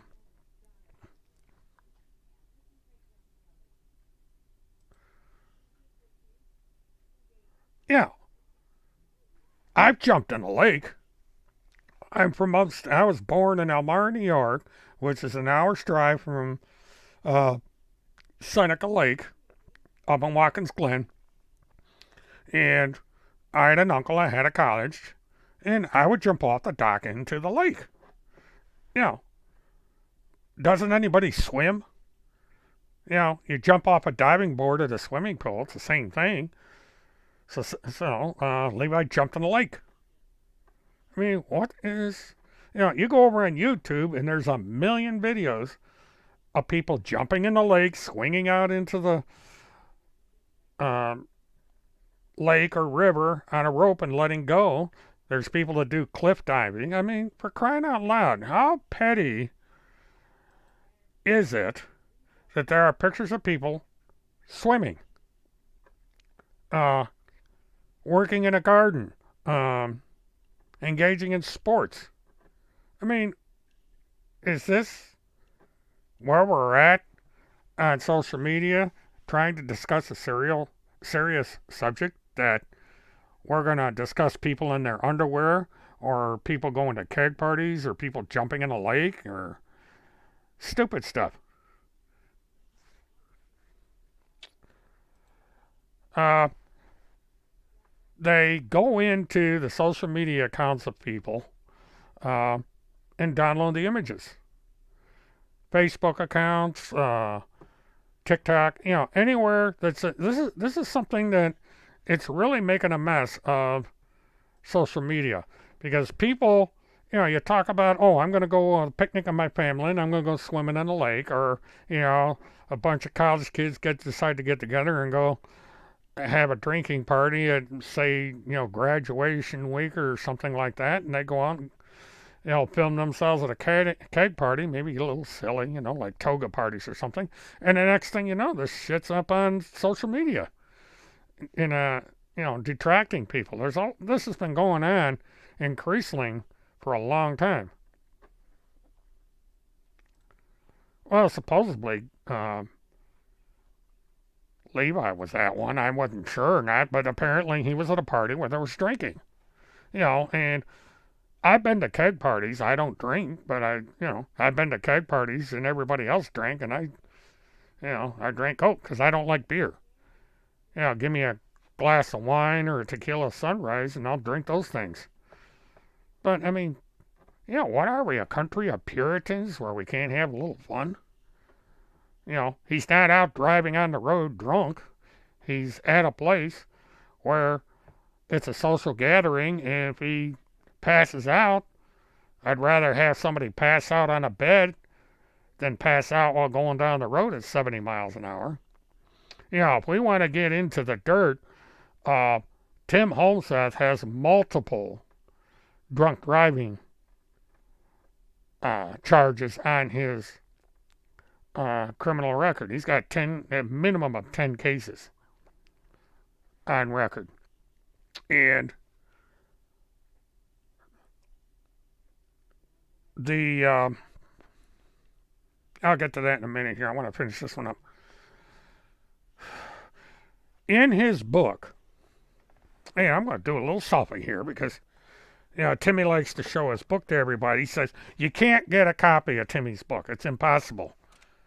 Hello, folks. Guess what this is?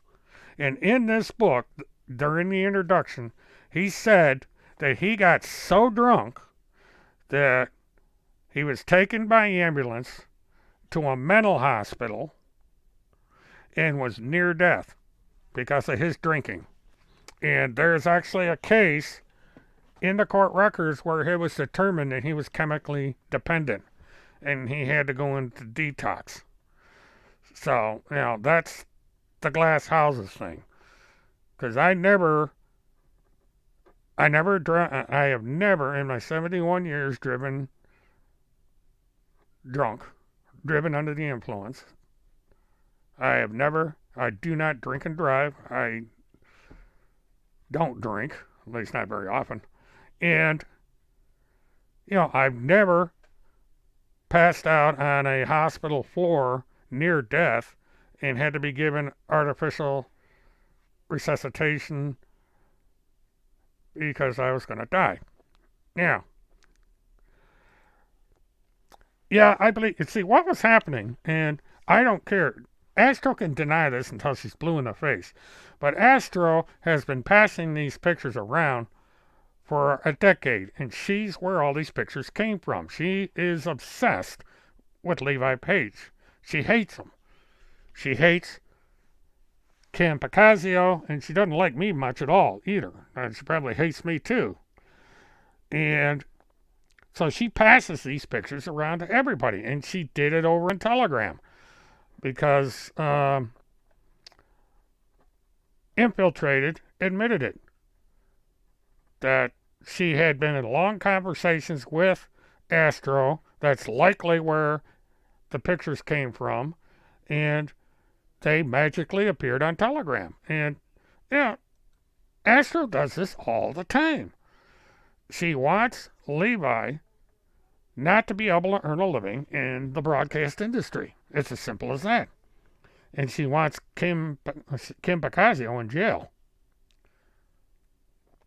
So Astro is the ultimate gang stalker.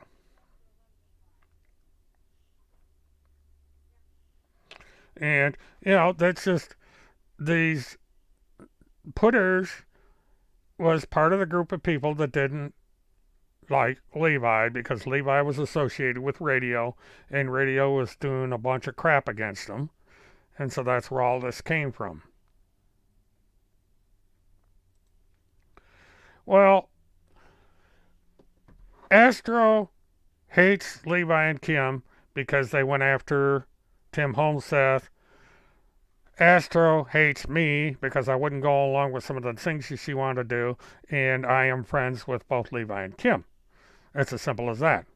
If you support Kim and Levi, you're dead meat to Astro. Because she'll block you, she'll hate you, she'll accuse you of being somebody you're not. It's just the way it is. The woman is obsessed with hatred. And, I get people send me stuff all the time about what Astro is saying and does. Astro does something really interesting. She'll post a message that's supposed to be to me. But I can't read it for two reasons. First of all, she has a closed account, private account on Twitter. You have to ask for permission to go into her account. And number two, she's got me blocked. I can't read anything on Astro's account because she has me blocked and it's a private account. Now, she used to, in the old days, she used to put up, you have your profile on there, and she had like a little profile tagline where she says like, killing dinosaurs or some nonsense, overthrowing governments or something. And she would leave messages in her profile. And after a while, or she knew that I read the profile, she'd change it. And after that, she blocked me, so I couldn't even see that. You know, and she does that all the time. She'll put up stuff to where she's saying "Mert this, Mert that," you know, as if she's sending me a message, and I don't know about it unless somebody sends me the material. And what's annoying is when I go on Twitter, I'll have a notification down there because she's mentioned my name on Twitter, and I can't read it. And then I get stuck with this notification on there until she deletes the post. It's, you know, very odd what she's doing. I don't know why she does it, but she does it. She's that obsessed with me. Because I got one right now on here. And let me see. All right, I don't know how well you can see my phone, but see that little one down there on the bottom? When somebody mentions your name on Twitter or sends you a message, you get that little orange circle. And so if you push the button on the orange circle, it'll come up, tell you what the message is, and then you leave Twitter, and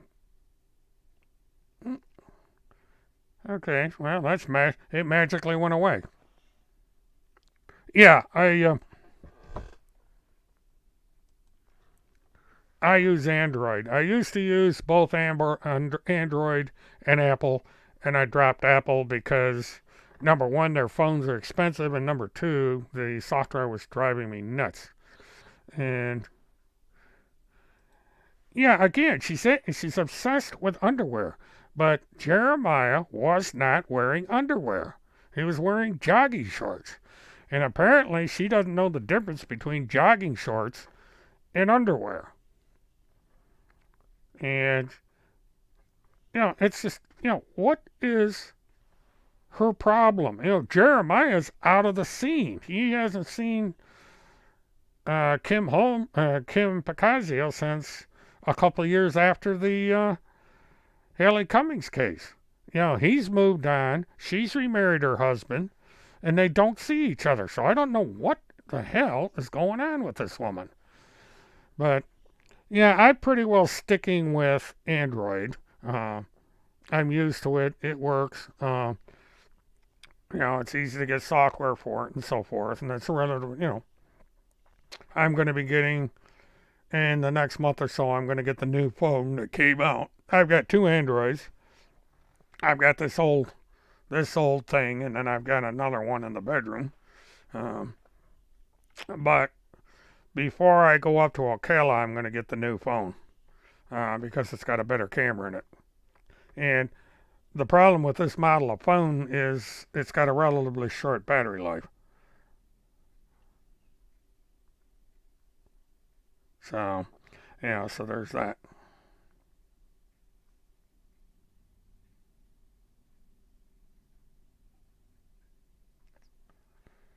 These conspiracy theories are going full speed ahead.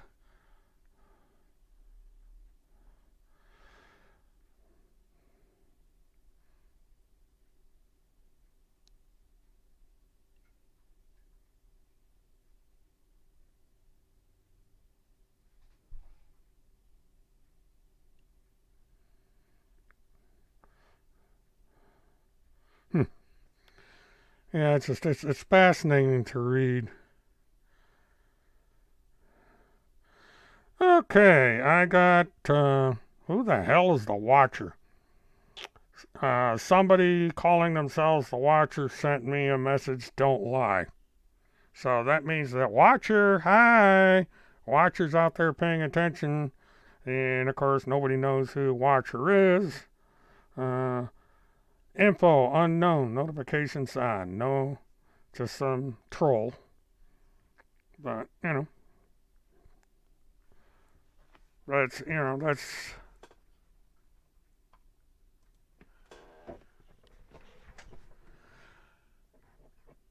No, that wasn't Jeremiah. But, again, who cares? What is with these people? I mean, we're going around taking a survey of who gardens in their underwear. You know, did Neanderthals go around and say, gee, I wonder who's not wearing a buffalo skin or elephant skin or whatever? You know, I don't care.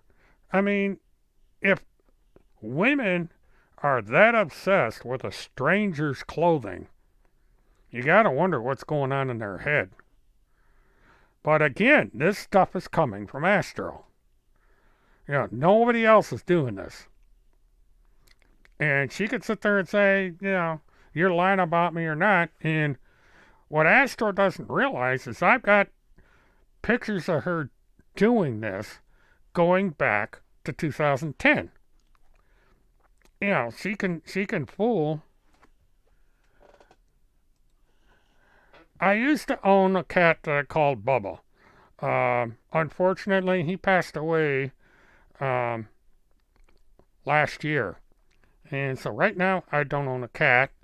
I used to have two dogs, and the one was a black rescue that his name was Skippy, and he died here fairly recently. And so now the only one left is Amber. Now we are talking about getting another cat. Um, and the only thing I'm concerned about is how Amber is going to react to a kitten. I'd like to get a young cat or a kitten so they hang around for a while, and I want to make sure that Amber doesn't think it's a mouse and kills it. So we got to figure that one out. Uh, we'll see. But yeah, I used to call him Bubba the Fat. He was a trip. Um, he would he would get up on the back of my chair and just sit there, because the cats have this thing, they want to be up as high as they can be. And I love animals of all kinds. I love dogs. I love cats. I love birds. I've always wanted to own an African gray, which is a big parrot. Um, but the things are expensive. They're like $1,500.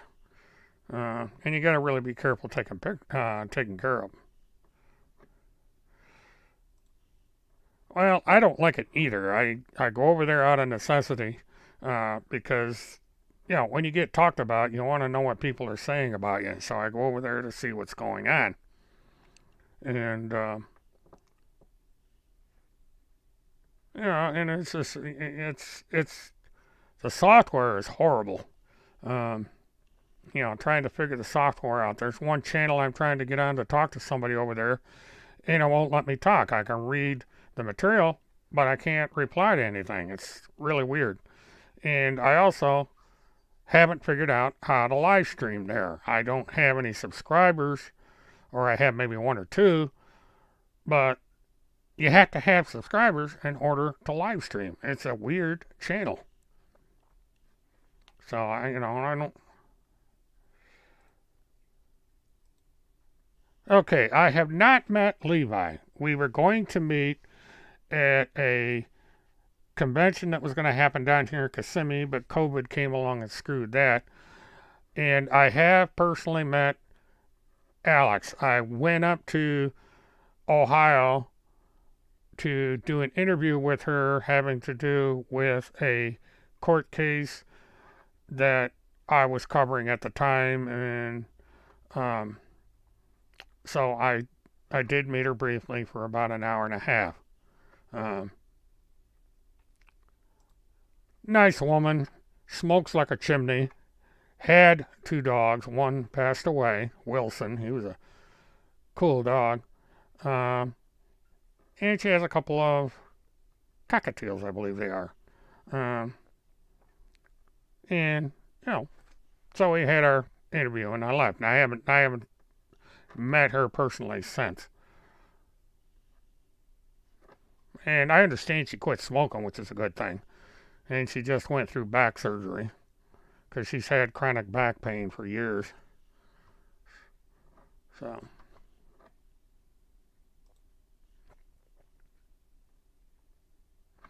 um, Yeah, let me,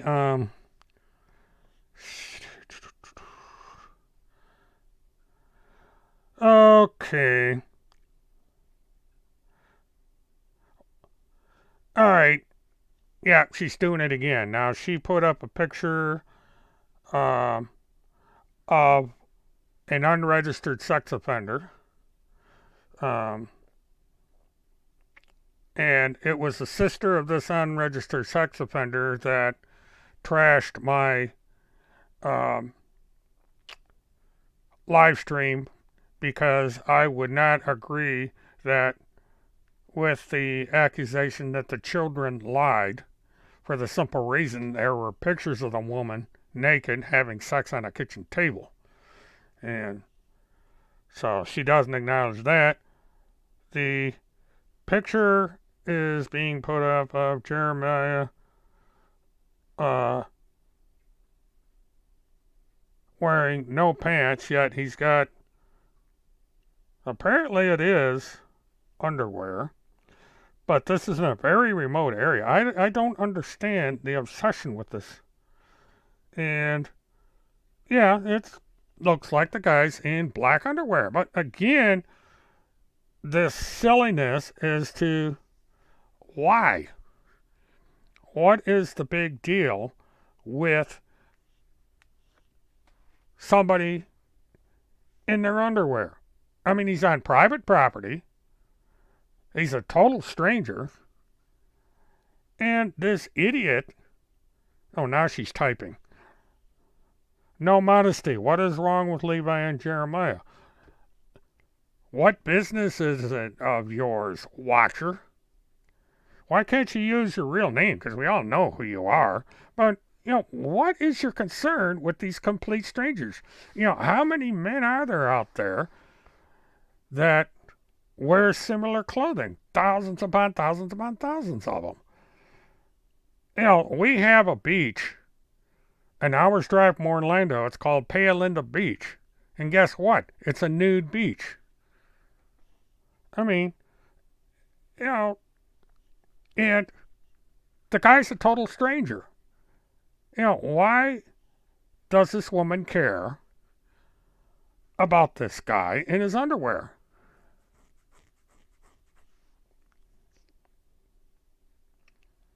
These people are weird. So she's watching the broadcast and then going over on Telegram and posting these messages in a private contact. And she's done it again. The underwear picture came up. So what? I mean, why are you stalking this person? This is gang stalking right here on this phone. You need, the watcher needs mental health. She needs counseling. She needs to go and see a psychiatrist because she's mentally damaged severely. Oh, says whose underwear you like better, Jeremiah or Levi's? Both are not very nice people. Well, how do you know? Have you gone up and talked to them? I mean, what business is it of these people? Anyway. I mean, is this woman going to go into a trillion social media accounts and put up pictures of people wearing their underwear? Oh, she deleted the one about the tidy whities, and a picture just came up of Levi Page in now this is what we get into right here. This is a picture of Levi Page and Kimberly, and here's the watcher up in the corner. This is the person over on Telegram doing this. And that's all she does. Day in, day out for the last 10 years is this kind of crap comes up on social media. What is this woman's problem? Why is it necessary to go into people's social media accounts and pull this stuff down? This is classic stalking. Both Levi and Kim have a legal case against uh, this account, and so does Jeremiah Reagan. This is invasion of privacy. This is revenge porn. Because under the law, this could be considered pornography to have these pictures up on the internet. I mean, why?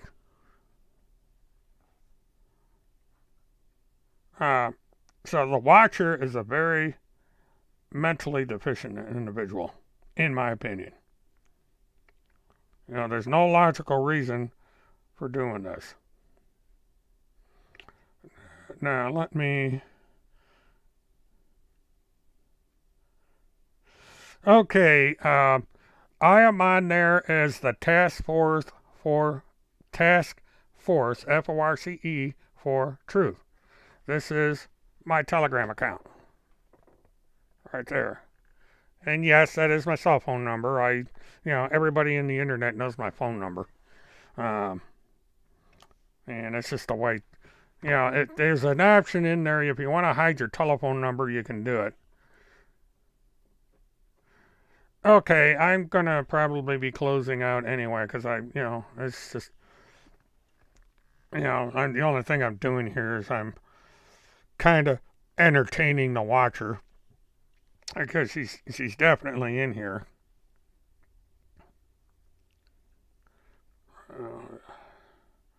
And we have another picture of Levi Page, happy as a clam. Everybody say hi to Levi. Hi, Levi. How you doing, Levi? There's Levi, the watcher again. So this is evidence of stalking, so Levi can use that.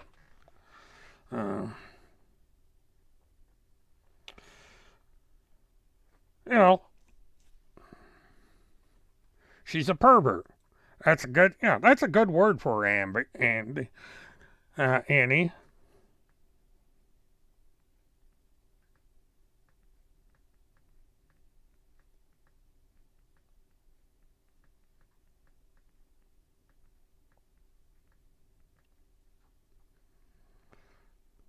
And I just called the watcher a pervert. So, we got another one. Another picture of Levi. Say, hi, Levi. You're famous. They love you on Telegram.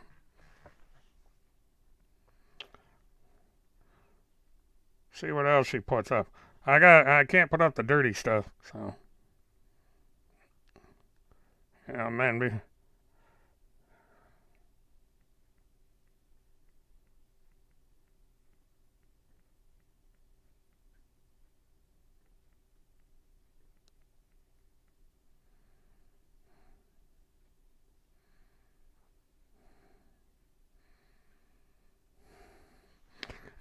my message to watcher is a pervert.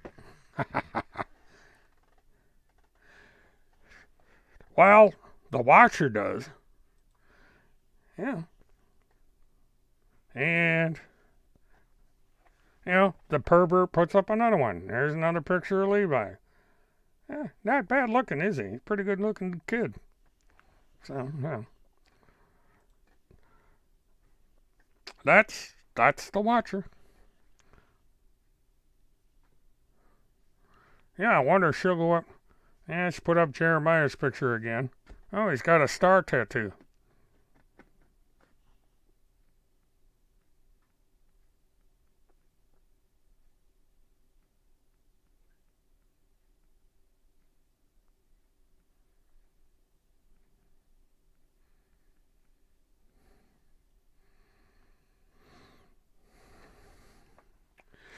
The watcher, in my opinion, is Astro over on Telegram. Because, see, the thing, they hide behind these weird usernames because you can't identify them. I mean, she's too much of a chicken to come over there as Astro, so she uses secret names, and she's over on Telegram. because she goes to every platform she possibly can to show the same drum roll of pictures over and over and over and over and over again. And it's the same cycle. It's Levi, Kim, Jeremiah, which I don't understand why Jeremiah suddenly got her attention. But I think she deleted the account because it's not coming up anymore. Yep, she deleted the account.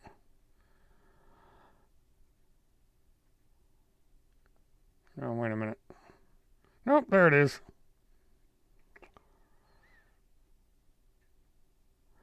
Now this woman here, the picture's not very good.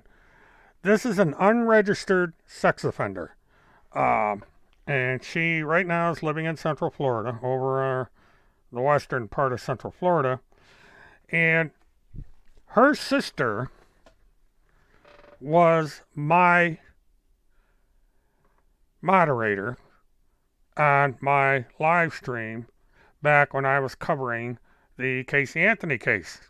And someone found out who she was. And it turned out that she was, I think she went by Tinkerbell. She was a moderator on Web Sleuth. And so a thing went up on La Flora exposing her as being a confessed sex offender. She had 4 counts of, she confessed, pled guilty to 4 counts of lewd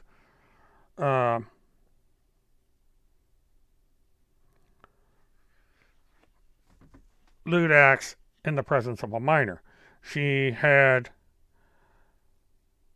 her sex organs photographed by one of the minor children on orders from her then husband. She pled guilty and was put on probation in exchange for testifying against her husband, who was sentenced to a long term in prison, and her husband died in prison. She had divorced him by then. And when this news came out, and it was pointed out that her sister was on my staff over at Pal Talk, the sister got on my website while I was out of town and declared that the children were lying, that they were forced to lie by their politically connected grandfather. And when I found out about it, I said, you can't do that. I don't want her discussed on here. If you can't discuss her on here, then I'm going to have to fire you. I'm going to have to block you from here and send you on your way. And what happened was that the sister turned against me. And a lot of the material you see Tim Homestead use on the blog and on his live streams were generated by her and supporters of the sister. And there was a set of fake chats that were made under my name that were made because they gave my login information to members of 4chan. And it was the members of 4chan that hacked my chat site and created the chat that Tim has been using against me for over a decade. And there was a police report filed about this that Tim is aware of. There's a confession about who created the chats that Tim is aware of, yet he refuses to acknowledge it. And so that's the thing. But, and it is said that she is actually over on Telegram supporting Tim Homestead. So Tim Homestead is basically supporting a pedophile. It's as simple as that. And well, I got another. She's putting up another picture of Levi. Hi, Levi. She doesn't like Levi. She doesn't think he looks very good. This woman's a trip. It says he's ugly. Why did you say Levi was good looking? He's ugly. He is chuggy. He's got bad English. He is chubby thighs. Ugly. This is proof that she is actually on here right now listening to the show. I got 6 people up there, and she's one of them. Strange. And,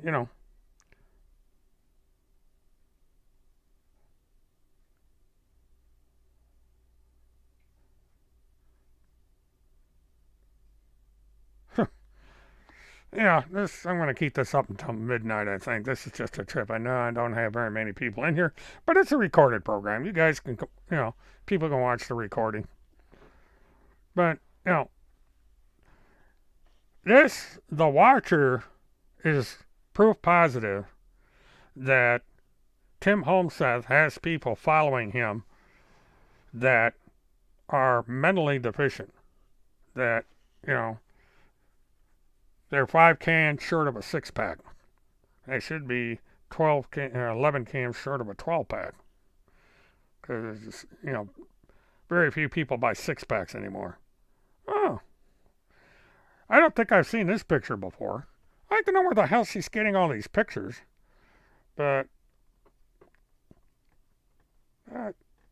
he's in looks like a tiki hut in that one. But this is the kind, all night long. There's image after image after image. 1, 2.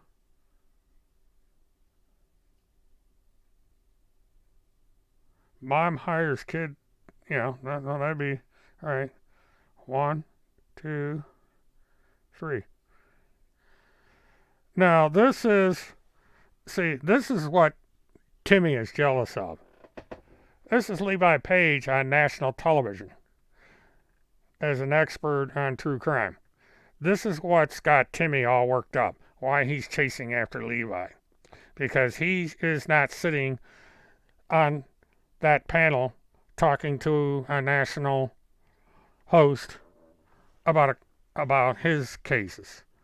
Nobody wants to talk to him. So he's jealous. This is the reason for all of this.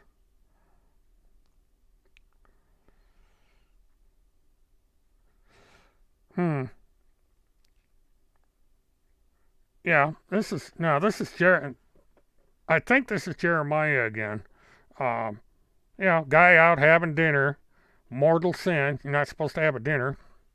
And, well, you're getting your pictures on the internet like you wanted.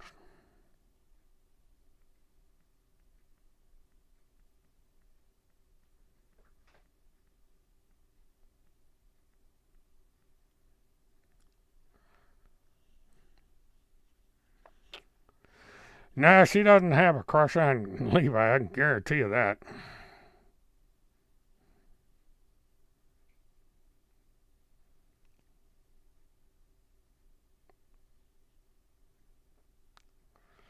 Well, people over on Telegram don't like the Super Bowl. Well, I'm not a football fan either, but I don't think you want to mess with the Super Bowl. You might find yourself on the receiving end of a knuckle sandwich. All right, so. Oh, we got another photo. Let's see what we got here. Now, this is how personal she gets. This is a picture of Levi and a young lady. Now, this picture's been put up at least 50 times. So now, this woman, even though her face is blotted out, is victimized by this pervert that insists on stalking Levi Page. And this is the kind of people that Timothy Homeseth attracts. Likes attract. And this thing that you could loosely call a woman is an example of the kind of people that follow Timothy Homestead. Yeah, this is a woman. Yeah, these are old pictures. Now, Liebeck could probably tell us what year this was taken in. But this woman is probably not aware that this is going on. That some stranger out there is posting pictures of her with Levi all over the internet, doing it multiple times on multiple platforms, sending these pictures to CNN, HLN. You know, the woman is a sick puppy. Simple as that. Now, what she does is she will sometimes delete all these photos because she doesn't want evidence out there that she's doing it. But can't do it now because they just went up on my stream. And I'm reporting, and it's proof there's nothing to these pictures. And here he victimizes another. She victimizes another woman. Woman had the bad luck to be in a picture with Levi, and look what happens. Some mentally depraved woman gets his picture from his social media account and plasters it all over the internet. And somewhere somebody probably be able to identify her. I don't know. Well, why is this necessary? It's not embarrassing anybody. It's making you out to be the criminal that you are. This is a criminal act. All these pictures that she's putting up, it's a criminal act. And the funny thing about Telegram is that these pictures get downloaded to my phone. I don't even have to do it. They're automatic. I found this out. I went over on a channel, and I looked at the pictures on there, and the next thing you know, they're all over my phone. And this is another one. She's stalking Alex Goddard. There's a picture of Alex. Why? We all know what Alex looks like. There's public pictures of Alex, but this woman is diving into her social media account and pulling private pictures of Alex because she hates her. Why? I have to expect to see some of the stuff that, Alex has put up some highly personal pictures on her account. And I have to expect to see it, I won't show them, but I have to expect to see them show up. But this is why she does, she does this stuff. This woman is sick. Her family ought to be embarrassed at what she does. I don't know if this woman is still married.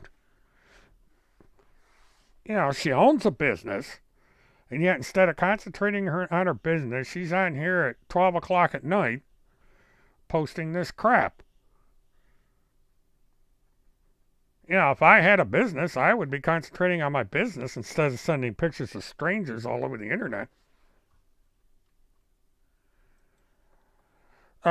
She's about 60 years old. She's a grandmother, I think.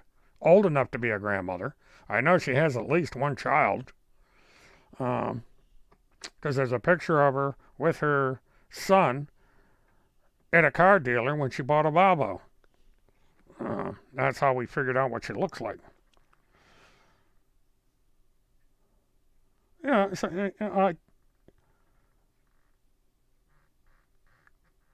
so that's all she's doing. She's just putting up pictures of people for whatever reason. Because he's a stalker and she's a pervert.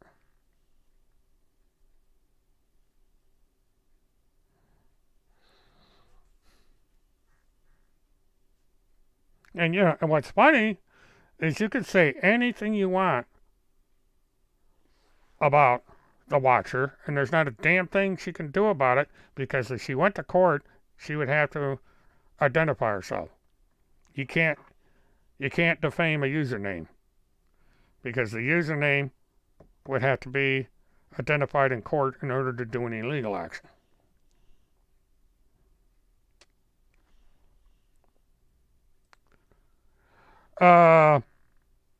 I guess. She's average looking. I mean, she's stocky. Uh, resembles Randy to some extent. They look like they could be related. I mean, she's not, you know, she's ordinary looking. What can I say? I mean, she's not going to be, she's not going to be winning any Miss America contest. She's not thin. She's rather large. And this is another thing. She put this up. Alex on national television. This drives Timothy Homeseth up the wall. Because here is Alex Goddard on CNN. That pisses Tim off to no end. This is why he doesn't like Alex. This is why the Watcher doesn't like Alex. Because here's Alex, national television. And look up here. 16 pictures. Which means that after this picture, she's put up another one. And it's a picture of Levi again. And this time, 2 complete strangers are now famous on the Radical website. And this is what, 10 years ago? 15? What the hell is with this woman? And she doesn't care. She knows that I am putting this up here as evidence. So she's not going to be able to get rid of these pictures now. Because she does, it's proof of her guilt. Why doesn't Astro or the Watcher put a picture of herself up there? She's so brave that she can put pictures of all these other people. Why not put a picture of herself? Because she's scared. Because she'll be sued.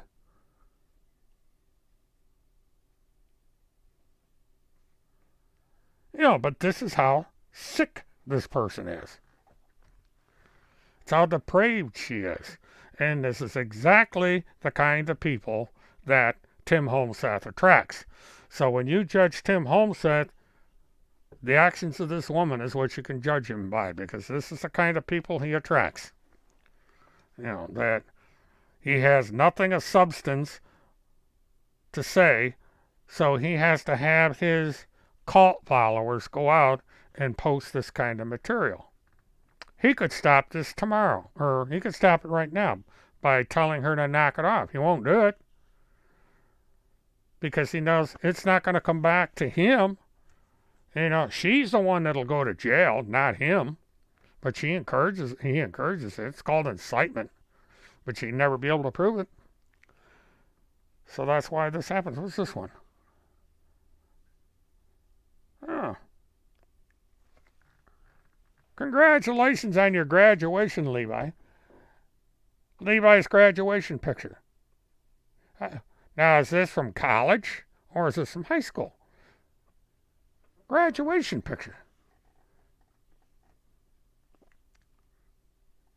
Shows that Levi's pretty damn smart. He's got we got Alex again.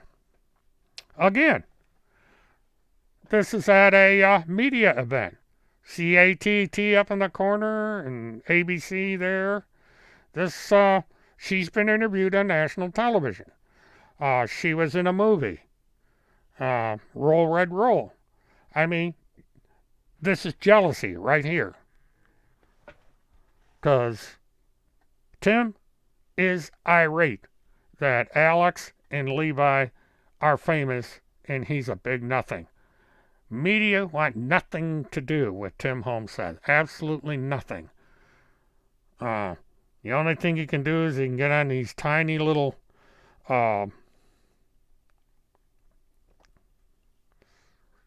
right-wing sites.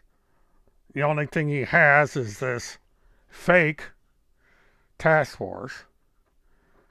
And, what's interesting about all this is even if that case next week is not dismissed, all of this stuff that's on here, this comes into court as proof that Tim Holmseth is encouraging this kind of behavior. It's being done on his behalf. This woman could be tracked down and subpoenaed into court to testify as to why she's putting these pictures up. And they're going to say, do you support or have you ever supported Timothy Charles Holmseth? And under oath, she has to answer yes. And so you're doing all this because of Timothy Holmseth? Yes. They lose their case. And then they have to pay damages to whoever they name as a defendant. So all the Watcher is doing is helping Timmy's enemies. Not a very bright woman. So, and don't try and erase these images, Watcher. Because guess what? On this phone, all I gotta do is go click.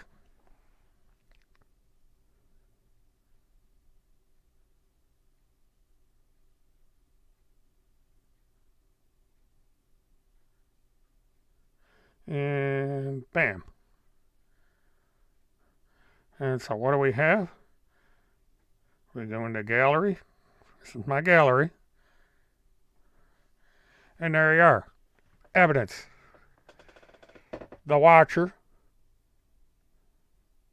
The timestamp. And Levi Page. Cyber stalking. Take this to court. Somebody's going to be paying punitive damages. She is wealthy. She owns a business. We know all about her. So see you in court, Watcher.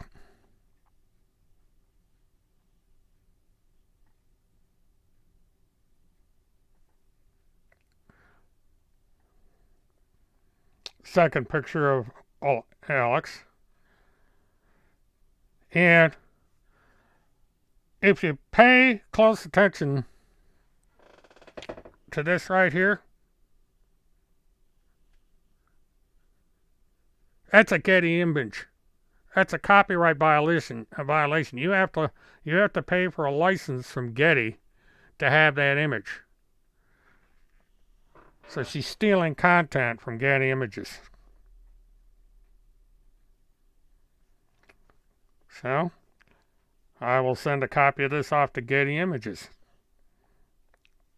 and let them deal with it. Because that's a $400 loss for Getty.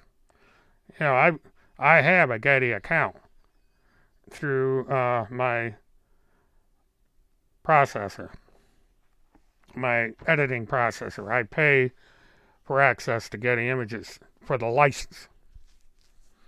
And these companies don't fool around. They see you violating your copyright. It's not a good thing. So yeah, Watcher, you just keep it up.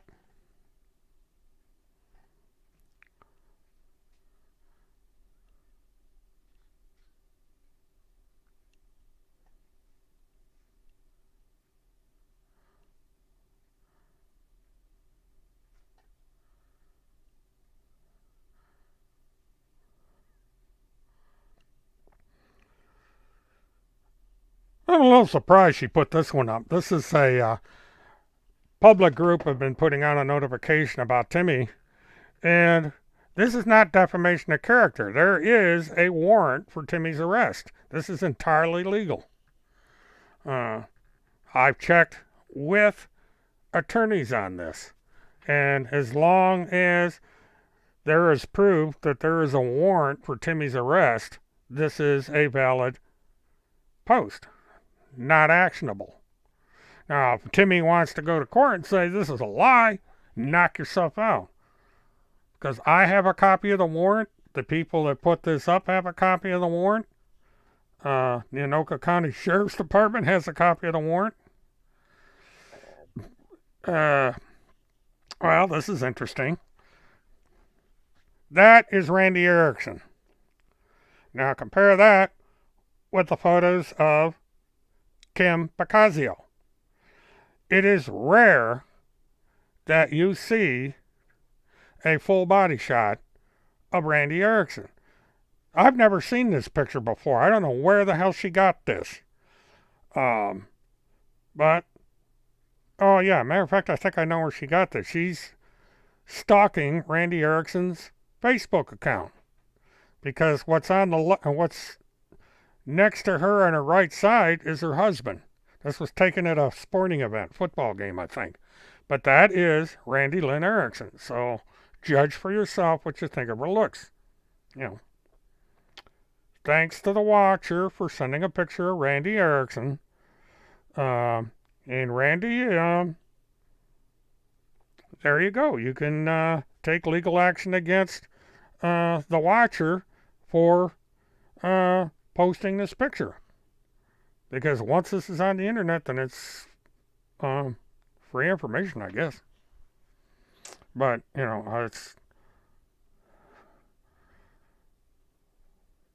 it's not a very clear picture. I think you need to do a better job. Looks like she took it off a TV screen. It's another picture of Levi, I think. But it's a crappy screenshot. It's not even worth putting up. But yeah, who else are you gonna put up there, Astro? But screen save this one. Save to gallery. So I've got a picture of Randy Erickson in gallery. Thanks to the watcher. Yeah, that's Levi Page wearing a baseball cap. Probably from one of his live streams. Matter of fact, I think what this is, it looks like, yeah, it is. It's one of Levi's live streams, and he put up the poster. But it's legal because it's factual information. Tim Homestead has a warrant for his arrest. This is something else that's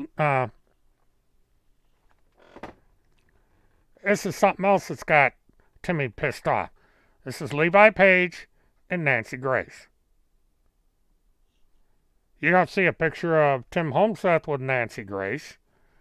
You don't see a picture of Tim Homestead with anybody. I think the most famous person I think that's had contact with Tim Homestead is Sarah Westall. And, she's limited to right-wing streams. But, but here again, all she is doing by posting these images, she's helping Levi out. She put up a picture of him in a suit, says Levi can't dress. A blurry picture. I wish she'd find better looking pictures. I mean, she blurs these out. But, she puts up a blurry picture again of Levi and Kim Bacasio at a media event. This is before I believe that's before there was an interview.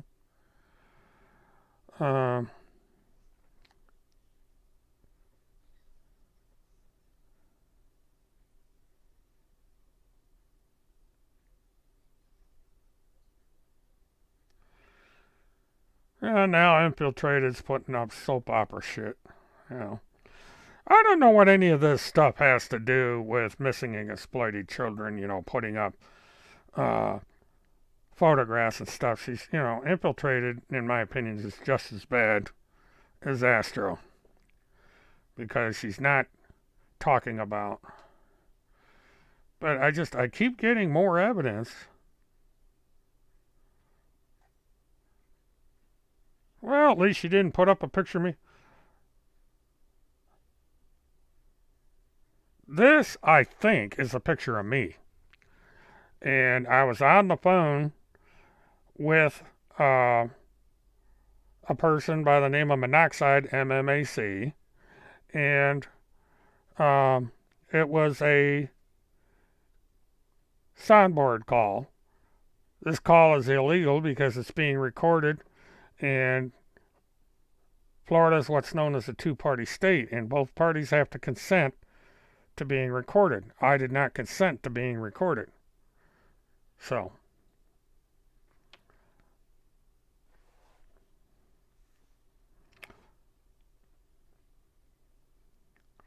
yeah, and since we seem to have freedom to put this kind of stuff up, if I ever find the picture I have of Susan, I will put it up for all to see, and you can judge for yourself, because she seems to think it's okay to do this stuff.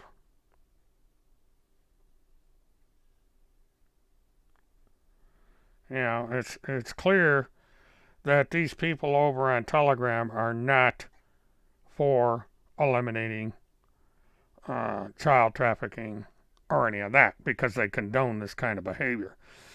I don't see what putting all these pictures up is doing to save children. I really don't. Maybe the watcher can answer that.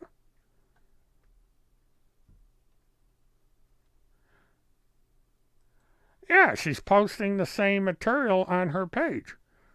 You know, I define it as a soap opera. You know, Jeremiah Reagan wearing an Oath Keeper's hat. Uh, so what? You know, they're domestic terrorists. Okay, I knew this was coming. Everybody be warned. This is a picture of me without a shirt. I've told you the story. Here I am. No shirt. Send me to jail. I'm editing. That black object is my video camera. I'm editing pictures that I took from the search for Kelly to put on the air. I accidentally forgot to turn the camera off. So that is me not wearing a shirt. And that picture's been going around for ages. Now, if people want to unsubscribe because at one time, 10 years ago, I didn't wear a shirt on camera, then bye. Nice knowing you. What we have here with the watcher has to be the biggest prude that I have ever seen on the internet. We're looking at someone that, yeah, I know, I've seen that picture before. It's not going on the air, watcher, so you might as well hang that one up. But this is the kind of people that attract Tim Homestead. They're a bunch of wimps, prudes. I don't think we'll ever see a picture of Tim Homestead without a shirt on. I don't think we'll see a picture of Tim Homestead in a bathing suit jumping into a lake. Tim Homestead is not athletic. He's short and fat because all he does is sit around and eat junk food all day long and allegedly plays with himself on a couch. So, there we are. Levi's underwear is stupid. Who wears that? About 60% of the male population, if you need to know.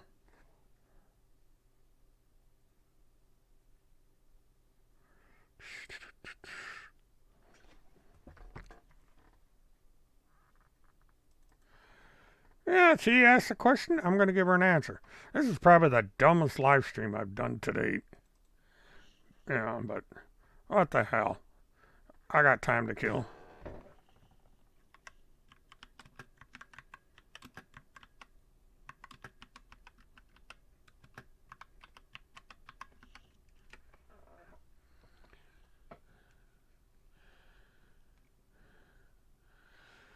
Okay, according to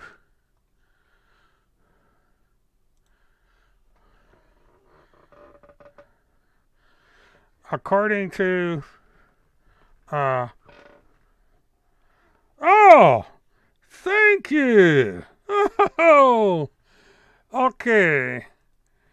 Now, those of you who ever see this personally or see the recording of this show, Watcher just put this picture of Kim Picasio up. Now, why don't you compare that picture? Yeah, she did it again. What's the matter there? You don't like... I gotta bring this back up again. Ah, she took it down! But you saw it for a second. And Watcher, too bad you took it down, but it's recorded on my show.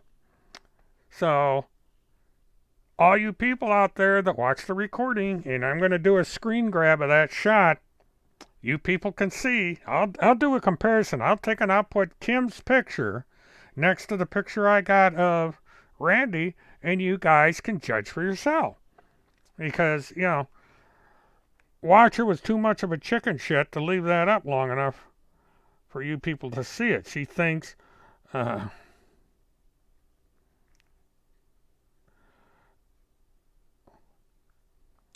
we got a picture of Timmy molesting his kid. Allegedly. But this is the Watcher's lover. This is Timmy holding his, I guess it says his kid. But anyone out there that sees this man, you can call the Polk County Sheriff's Office in Crookston, Minnesota. This man has an active warrant out for his arrest. This man has a photograph of himself standing next to his son in a woman's clothing, high heels. There was a court case where it is alleged that Timmy's second oldest daughter dressed his son in women's underwear, panties. So there he is. And there's a private site where you can go, and if all you have to do is get Holmseth arrested, you don't even have to wait until he's convicted. If all you do is get Holmseth arrested, there's at least a $5,000 reward. So you can make yourself a quick $5,000 if you get Tim Holmseth arrested. That's all you got to do. So that, the Watcher is typing. Tim is better looking than Levi. Well, there's no accounting for taste. Levi wears stupider. Well, I just told you. I just had to, I guess I got to take pictures of this for this stupid woman because she doesn't read English. But I'm going to do it. Educate this pervert.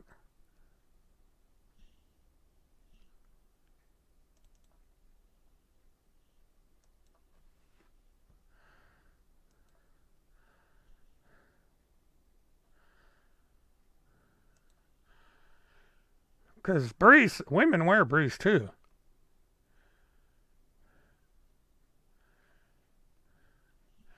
And it's funny, I never knew there were so many different kinds of underwear. I mean, there's the old boxers are brief. Remember the commercial that used to be made? Well, here you go. 57% of men wear briefs.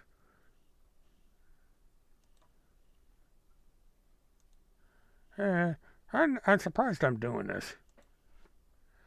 But, you gotta, sometimes you gotta educate stupid people. So you folks are going to learn something tonight. And I'm going to put a screenshot, or I'm going to put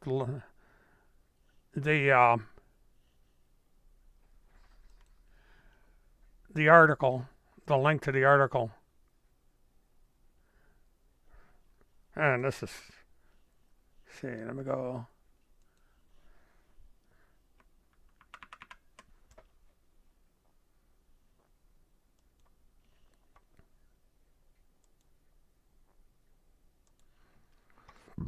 Excuse me, I burped. See, you're gonna like that, but I burped.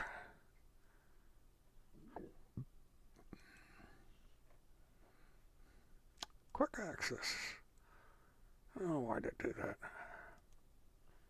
Okay.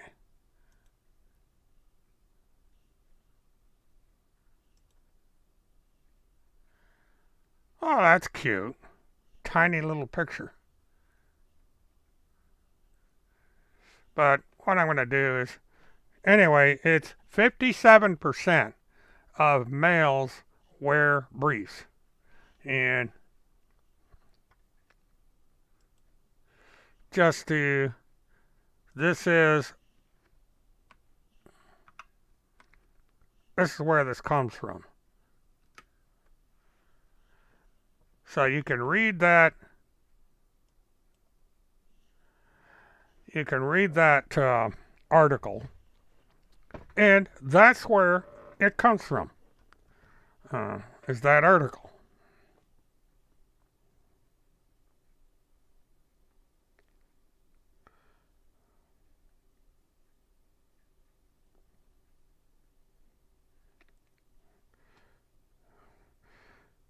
Now,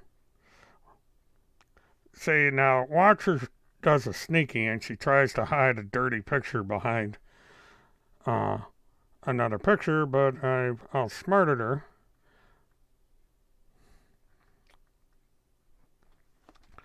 But this is a picture of Alex. Yet another picture. She's used this as a profile, probably where the pervert stole this from. And, compare that to Randy. But, but here we are. It's after midnight. And this woman is online posting pictures.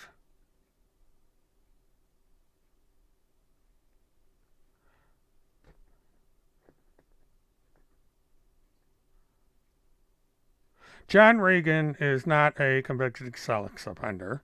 That's defamation. And what is interesting,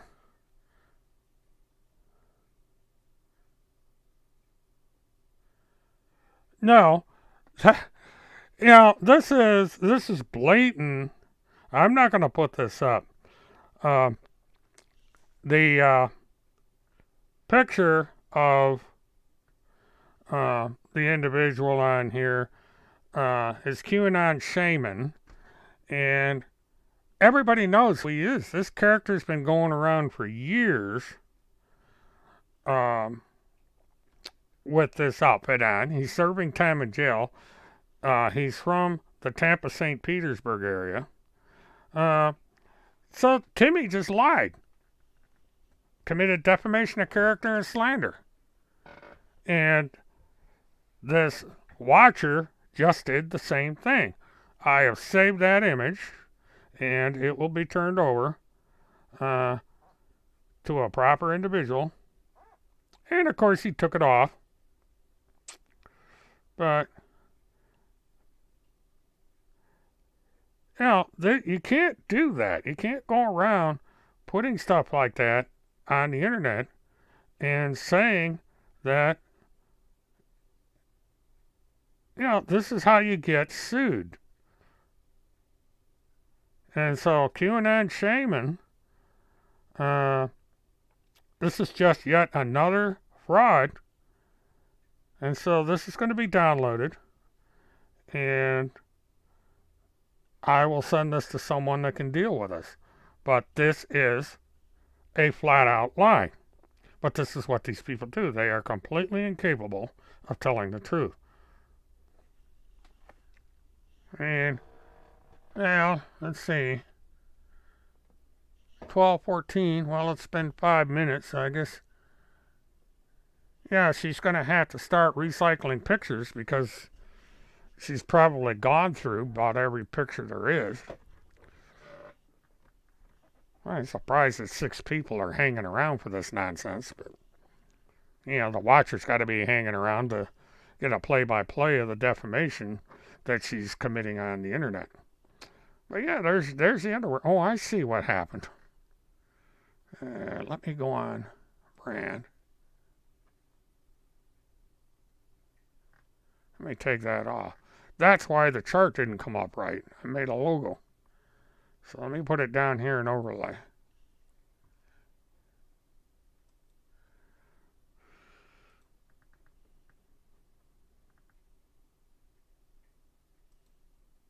But there you go. Read it and weep, watcher. 57% of men wear briefs. 20% wear loose boxers, and 17% of men wear tight boxers. And 72% of women wear briefs. 13% wear bikinis, and 4% wear shorts. Short underwear for women. So this is what we reverted to, folks, talking about who wears underwear. Thank you, Washer, for such an educating experience. But there you go.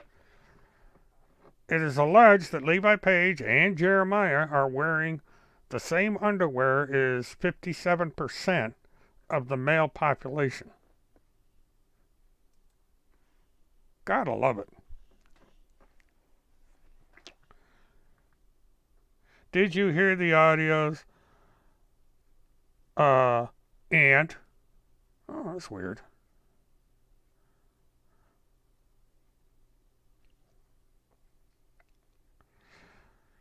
Boy, I'll tell you, the Watcher must have lived a pretty sheltered life.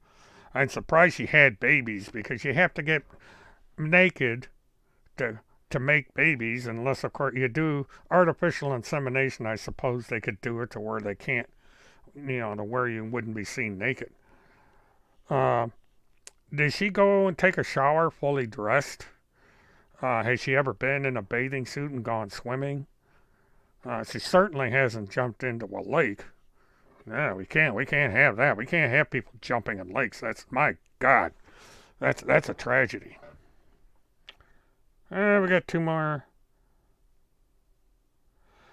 Yeah, I've heard the audio. It's, again, what business is it of yours, Watcher?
Yeah, interacting with this pervert on Tim or on Telegram is kind of interesting.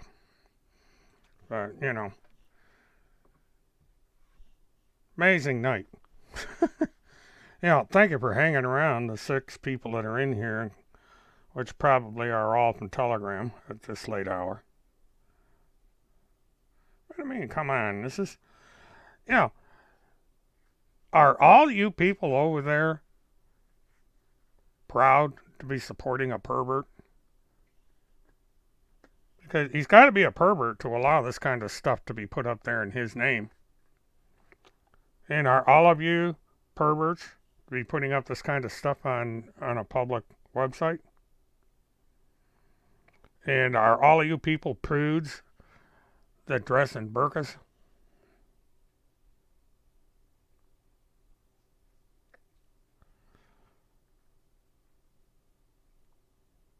And another picture of Kim, another picture of Levi. Gotta say that Kimberly's a remarkably good-looking woman.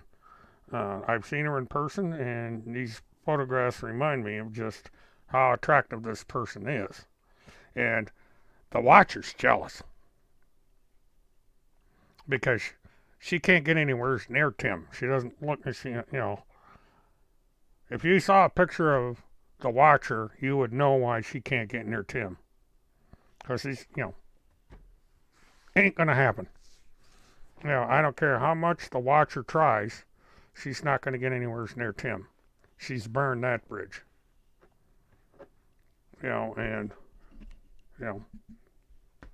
But, stupid is. It's just, I'm going to be signing off here in 2 minutes, and so the watcher, she can continue, she can post these things to her heart's content, but I'm not going to see them because I'll be turning off my phone, I'll be turning off my live stream, and I'll be going to bed. People my age need their sleep. Now, I'll probably do a live stream tonight since this is Sunday. 1:30 and 12:30 in the morning, so I doubt that the watcher goes to church. With material like this being put on the internet, she can't be a religious person. She can pretend she is, I suppose. But what can I say? Anyhow, I'm glad you folks stuck around to the bitter end. I mean, this turned into something of a shit show. But do tune in tomorrow night. We'll probably do much the same, maybe not as long. And we'll have the perverts come in here again, but it'll be down on the Task Force for Truth, where we discuss perverts like Tim Holmseth and his followers. And, get into the perverted actions of the watcher, who seems to be the latest moron in the defamation and gang stalking of people that don't like Timmy. So until then, this is William K. Murtaugh, Witness 1. Please like, subscribe, hit the notification button, and stay tuned. Oh, yeah. Well, there are men that wear boxers. It's not like nobody wears boxers. But according to the little flow chart I put up, the bulk of men wear briefs of one kind or another. If you combine the different styles of briefs, they outnumber the guys that wear boxers. And, that's kind of a weird subject to be discussing, but the watcher is obsessed with this. Yeah. Okay. This last picture here, I'm not going to put it on tonight. I might put it on tomorrow night, but apparently the watcher is a teetotaler. And she put up a picture of Levi having a drink, presumably of alcohol. But here's the problem. That could be a glass of ginger ale. Or non-alcoholic beverage of one kind or another. Wearing briefs. Yeah, he's wearing briefs. Everybody, Watcher calls them tidy whities, and they're blue. I mean, the woman is putting up pictures of men in their underwear. I mean, why?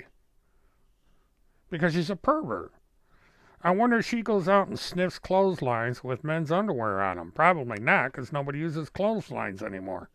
But that brings us back to the fact that Tim Homseth was convicted of felony trespass. I mean, was he going around stealing women's underwear off clotheslines? Was he taking baby diapers and sniffing them? What is the trespassing charge against Tim Homseth? Well, stay tuned, because I am eventually going to get to the bottom of the felony trespassing and felony theft. That's a twice convicted felon. Matter of record in the court. Yeah. In one picture, you could just barely see it. It was like he was in Hanes underwear. Presumably, they were briefs. And in another, he was wearing something that looked like a toga. So what? But, perverts are perverts. Timmy supports perverts. And by extension, that must mean he's a pervert himself. And, so we have this pervert over on Telegram putting up pictures. Now, this is an interesting one. One last picture shows you how stupid.